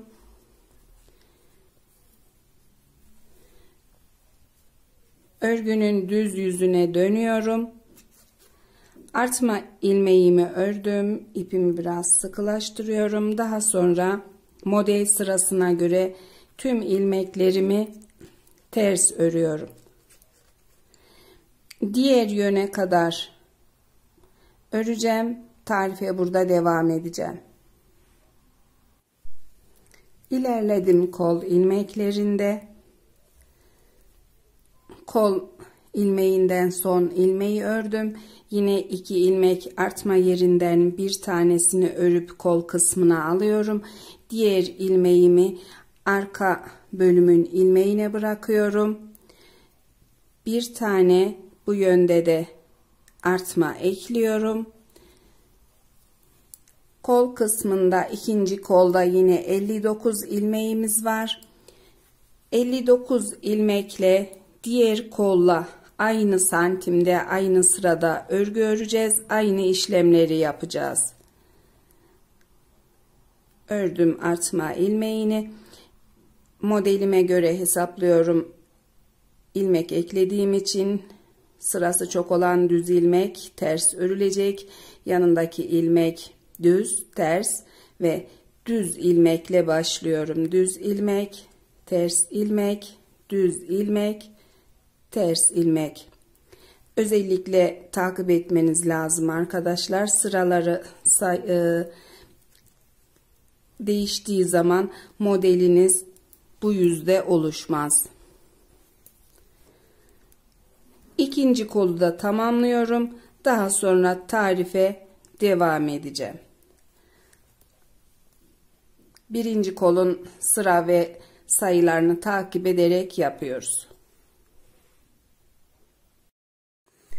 Hırkamda ikinci kol sıralarını da tamamladım. Döndürdüğüm kısmı da örüp dikişini yaptım. Aynı şekilde birinci kol ile aynı sırada aynı sayıda yaptığım için ikinci kola çekim yapmadım. Arkayı örerek ikinci kolu örmüştük. Daha sonra dikişini yapıp ipimi bıraktım. Ön kısmı örerek devam edeceğiz. İpimi artma yerindeki iki ilmeğimden bir tanesini ön kısma bırakmıştım. Bir tanesini kol ilmeklerine almıştım. Kol ilmeklerine bıraktığım kısma ipimi bağladım. İlmeklerimizde önler 37 ilmekti. Bir ilmek artma yerinden ekliyoruz. 38 ilmeğimiz var. Arka kısımda da 69 ilmeğimiz var. Daha önce 67 ilmeğimiz vardı. Birer tane bu artma yerinden eklediğimiz için 69 ilmeğimiz var. Kol altında modelimizin ilmeklerine göre artma ekleyeceğiz. Bu kısımdan ters yüzden ve düz yüzden öreceğim. Daha sonra kol altında ilmek ekleyeceğiz. Bağladığım ipimi bu kısımdan bir tane artma ilmeğini ters örerek başlıyorum. İpimi yerleştirdim. Devamında artma ilmeğim var. Düz yüzde doladığım son artma. Düz örerek başlıyorum artma ilmeğini. Devamındaki ilmeği ters örüyorum. Tekrar düz ilmek ve ters ilmek. Modelimin örülüşüne göre sıramı tamamlayacağım. Düz yüzden de tüm ilmekleri ters örüp kol altında tarife devam edeceğim.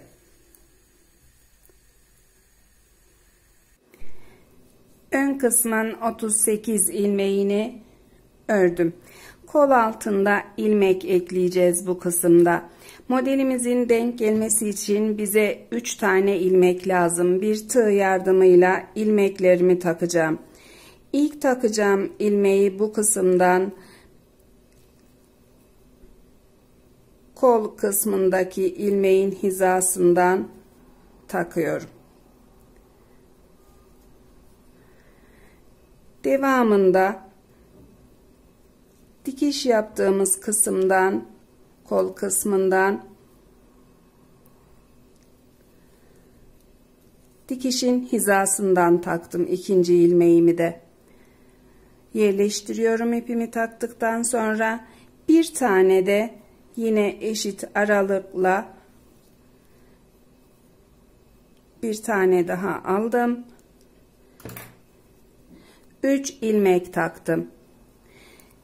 Devam edip arka kısmın ilmeklerini ters örüyorum.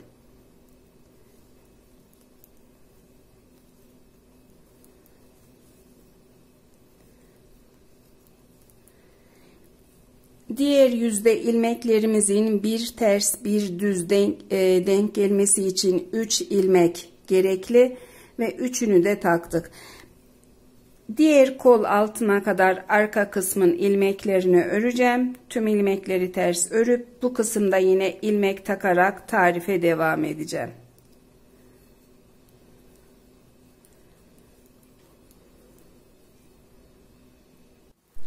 İkinci kol altındayız.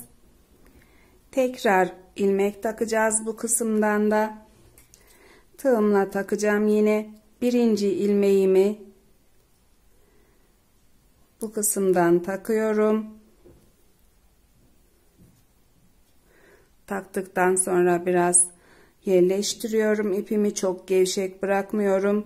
İkinci ilmeği yine kol dikişinin hizasından takıyorum. Bu kısımdaki dikişimizden. Üçüncü ilmeğimizi de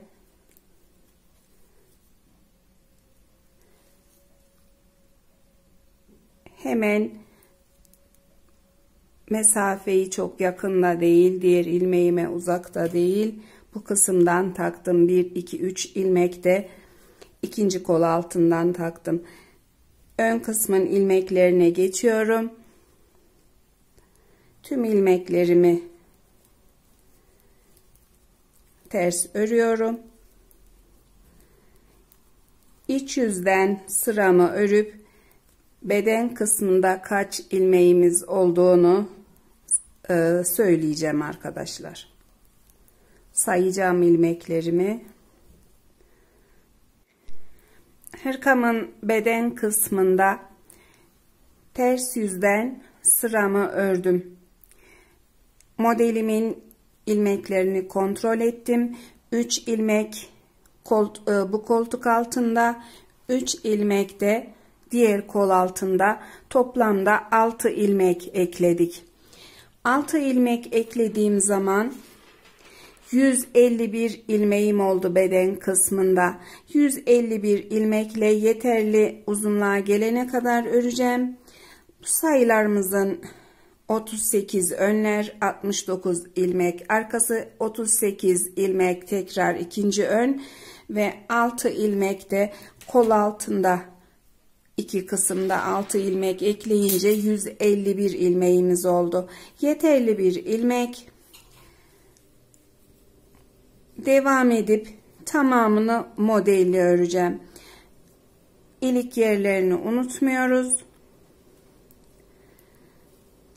Sıralarımı tamamlayıp tarife devam edeceğim.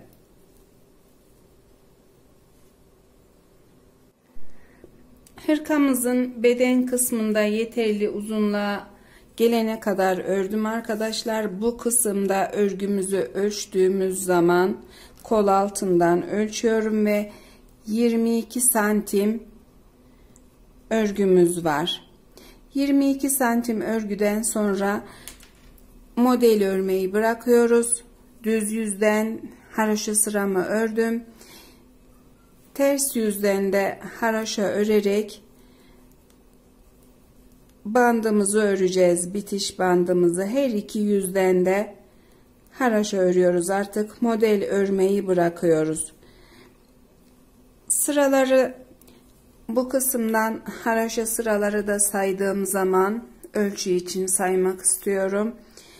İlk bu yaka kısmındaki düz sıralarımızdan sonra sayıyoruz. 2, 4, 6, 8, 10, 12, 14, 16, 18, 20, 22, 24, 26, 28, 30, 32, 34, 36, 38, 40, 42, 44, 46, 48, 50, 52, 54, 56, 58, 60, 61 çizgi haroşam var.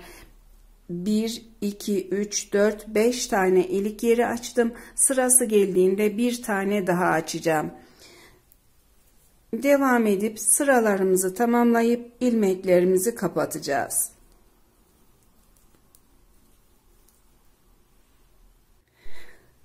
Hırkamın etek kısmındaki haroşa çizgi sıralarımı örüp ilmeklerimi kapattım arkadaşlar.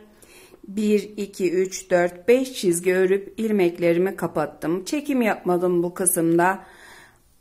5 çizgiden sonra ilmekleri kapatıyoruz. Bir tane daha ilik yeri açtım. 6. ilik yerim.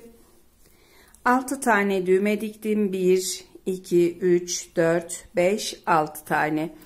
Kapüşonu için bir kordon ördüm. Kordon örmeyi şimdi tarif edeceğim. Şişle ördüm. Daha sonra da kapüşonumuz için 2 tane minik kulak yapacağız. Kulak yapımını da tarif edeceğim. Görüntüyü, şişimizin yönünü kapatmasın diye birazcık çekiyorum hırkamı. Kordon öreceğimiz şiş, iki ucu da örgüye açık şiş olacak arkadaşlar. Çorap şişi şişlerim. 3 ilmek atacağız. 1, 2, 3. 3 ilmek attım. Şişimde 3 ilmek attıktan sonra şişimi sol yöne doğru itiyorum. Diğer ucu örgünün yapacağımız kısma gelecek. Birinci ilmeği düz örüyorum. İkinci ilmeğimi de düz ördüm. Üçüncü ilmeği de ördüm. 3 ilmeği de ördükten sonra şişi yine itiyorum. Diğer ucunu sağ yöne getirdim. Tekrar ilmeklerimi düz örüyorum. Birinci ilmeğim, ikinci ilmeğim, üçüncü ilmeğim. Tarifte zor olmasın diye çok sıkı atmadım. 3 ilmeği de düz ördükten sonra yine şişi itiyoruz. Aynı sağ yönden tekrar 1, 2, 3 ilmeği de düz örüyoruz. Tekrar itiyorum. 1 2 3. Ördükten sonra itiyoruz şişimizi, diğer ucunu örgü kısmına getirip ilmek kısmına düz örüyoruz. Tığla yapılan kordon da var ama ben şişle daha rahat yapıyorum.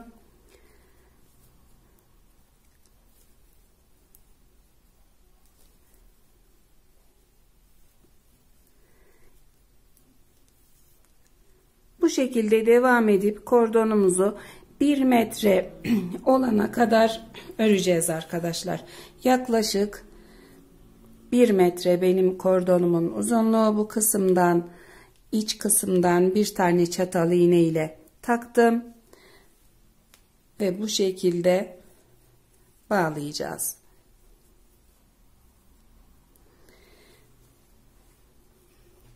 Bir de kulak yapacağız. Kulağın bir parçasını yapıp hazırladım. 23 ilmek attım şişime. Hırkamın modelinden ördüm. Katlayacağız, dikeceğiz ve kapüşon kısmına dikeceğiz. Atıyoruz ikinci kulak için. Santim olarak da ölçüsünü vereyim bu parçamın. 9 santim bu şekilde eni var. Yüksekliği ise 7,5 santim. Bu ölçülerde bir parça öreceğiz. 23 ilmek atacağım şişime. 1 2 3 4 5 6 7 8 9 10 11 12 13 14 15 16 17 18 19 20 21 22 23 ilmeğimi attım. 23 ilmeği attıktan sonra ilk sıradan modelimizin bir ters bir düz sırasıyla başlıyoruz. Bir düz örüyorum, bir ters örüyorum, bir düz, bir ters. Tekrar ters, düz. İlk sırayı hızlıca öreyim.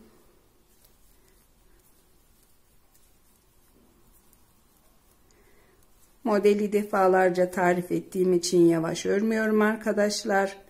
23 ilmeğimizi bir ters bir düz örüyoruz. Düz ilmekle bitiriyorum. Son ilmeğimin etrafından ipimi dolayıp son ilmeğimi bu şekilde öreceğim iki yönde de. İkinci sıra tüm ilmeklerimiz ters. Bu şekilde parçamızı tamamlayacağız. Modeli de saydığımız zaman bu şekilde sayayım. 1, 2, 3, 4, 5, 6, 7, 8, 9, 10, 11, 12, 13, 14 ve ilk sıra 15 tane. Santim olarak da yeterli olduğunda parçamızı tamamlayacağız. Parçamı tamamlayıp tarife devam ediyorum. Kulak parçasının bir tanesini dikip hazırladım arkadaşlar. Bu kısımda kapüşona dikeceğiz. Fazladan iplik bıraktım. Diğerini de tarif için bıraktım, yapmadım. Aynı 23 ilmekle ve aynı sırada iki parça ördüm. Bu kısımdan sıralarda saydığım zaman ipleri dolayarak ördüğüm ilmek sıralarım 1, 2, 3, 4, 5, 6, 7, 8, 9, 10, 11, 12, 13, 14 tane. Sıra olarak sayamıyorum modelden dolayı ama bu şekilde çevirip aynı sayıda modelle yapabilirsiniz. Bu şekilde katlıyorum. Düz yüzü içe gelecek şekilde ve iğnemle bu kısımdan dikiyorum. Doladığım bu son ilmeklerden haroşa gibi dönüş yaptığımız ilmeklerden takarak dikiyorum iğnemi.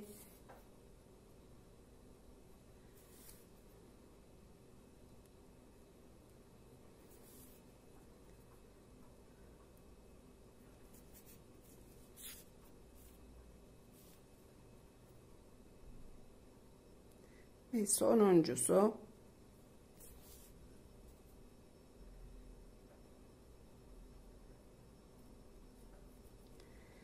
ipimi de bu şekilde düğümleyerek tamamladım.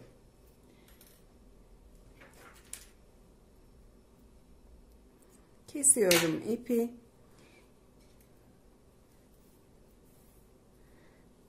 Düğümümü atıp bu şekilde tekrar diğer taraftan taktım iğnemi. Tekrar aynı şekilde dikiyorum.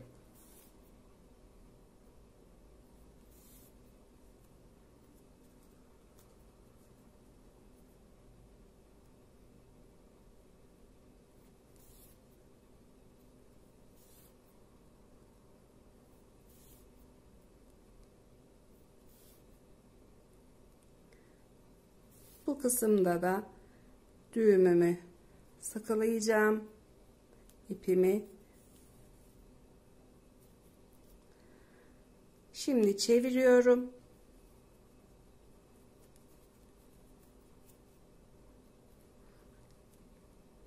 Uç kısımlarını düzeltiyorum. Dikdörtgen bir parça oldu. İpimi de içine alacağım.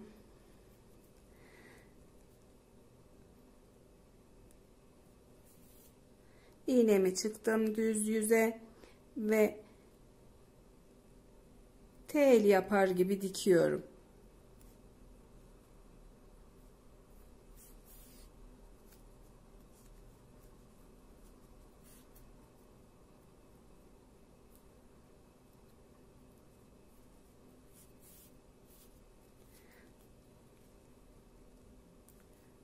Diktikten sonra katlıyorum. Bu şekilde sıkılıyorum.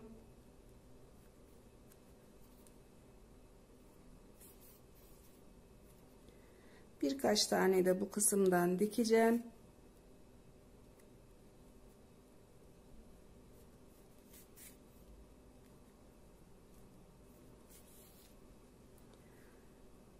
Şeklimizi verdik. Eşit şekilde yerlerini belirleyip dikeceğiz. İğne ile tutturacağım. Daha sonra devam edeceğim.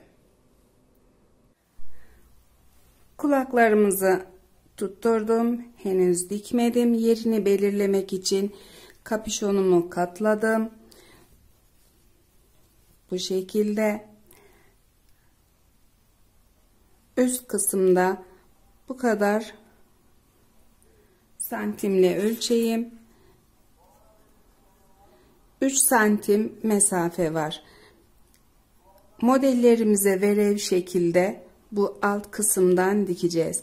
Diğer kulağı da aynı şekilde hizasından dikişimin iğneyi çıktım ve tutturdum. Karşılıklı bu kısımdan tutturacağız. Daha sonra dikeceğiz.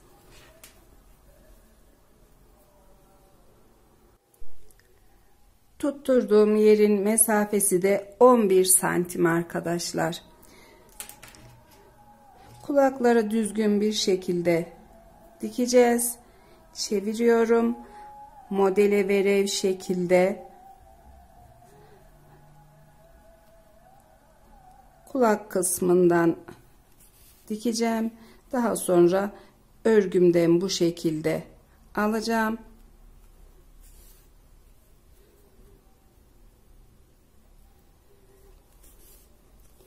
İkisini de aynı hizada dikmeye dikkat edelim. Modelimiz verev olduğu için hizasında giderseniz daha kolay olacaktır. Sabitliyorum. İç kısımdan da tutturarak tekrar bu kısma geleceğim.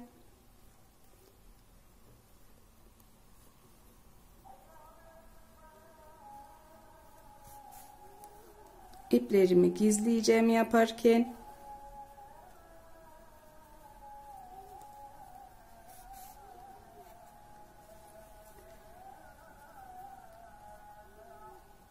Karşı tarafa geçiyorum. Kulağın bu bölümünden takıyorum. Bu şekilde dikeceğim. Yine aynı modelimin verev kısmını takip ederek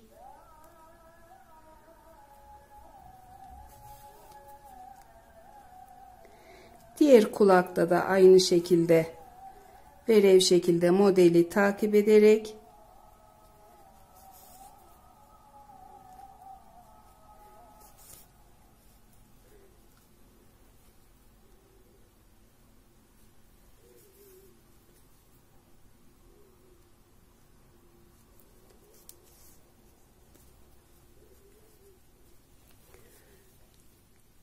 diktik birinci kulağımızı.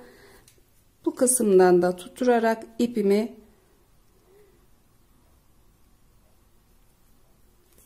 koparacağım.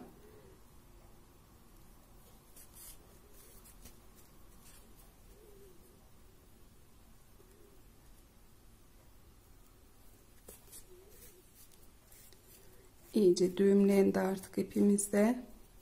Açalım.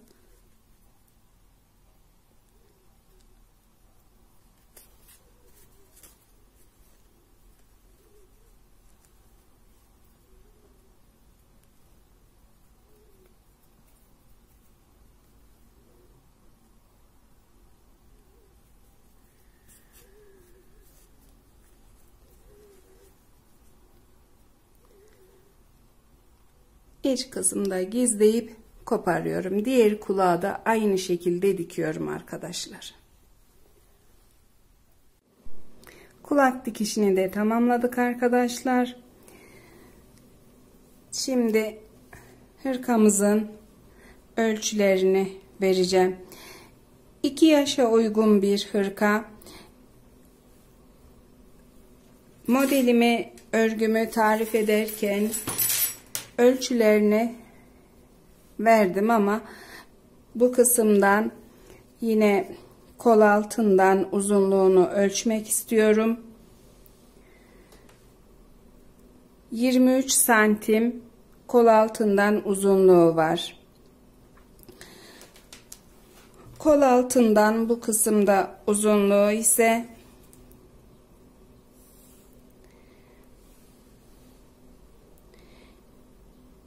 20 santim. Biraz daha katlanacak kol. Kulakların dikimini de tamamladık arkadaşlar. Şimdi hırkamın ölçülerini vereceğim. 2 yaşa uygun bir hırka. Beden genişliği 27 santim. Düğmelerini kapattım ve 27 santim beden genişliği var. Kol altından uzunluğu 23 santim. 23 santimden birazcık fazlası var. Kolun uzunluğu ise kol altından bilek kısmına kadar 19 santim. Katladık bu kısmı. İstediğiniz kadar katlayabilirsiniz.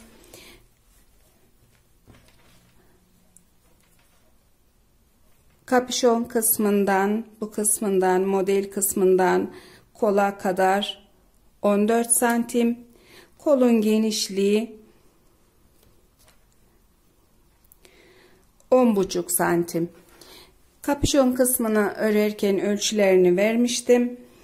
Hırkamız 2 yaşa uygun erkek çocuk hırkası. Düğme yerlerini diğer tarafa, sol yöne açtığınızda kız bebeklere de olacak bir model. Tamamını modelli yaptık. Tarifimizin de sonuna geldik arkadaşlar. Beni izlediğiniz için teşekkür ediyorum. Kolay gelsin hepinize.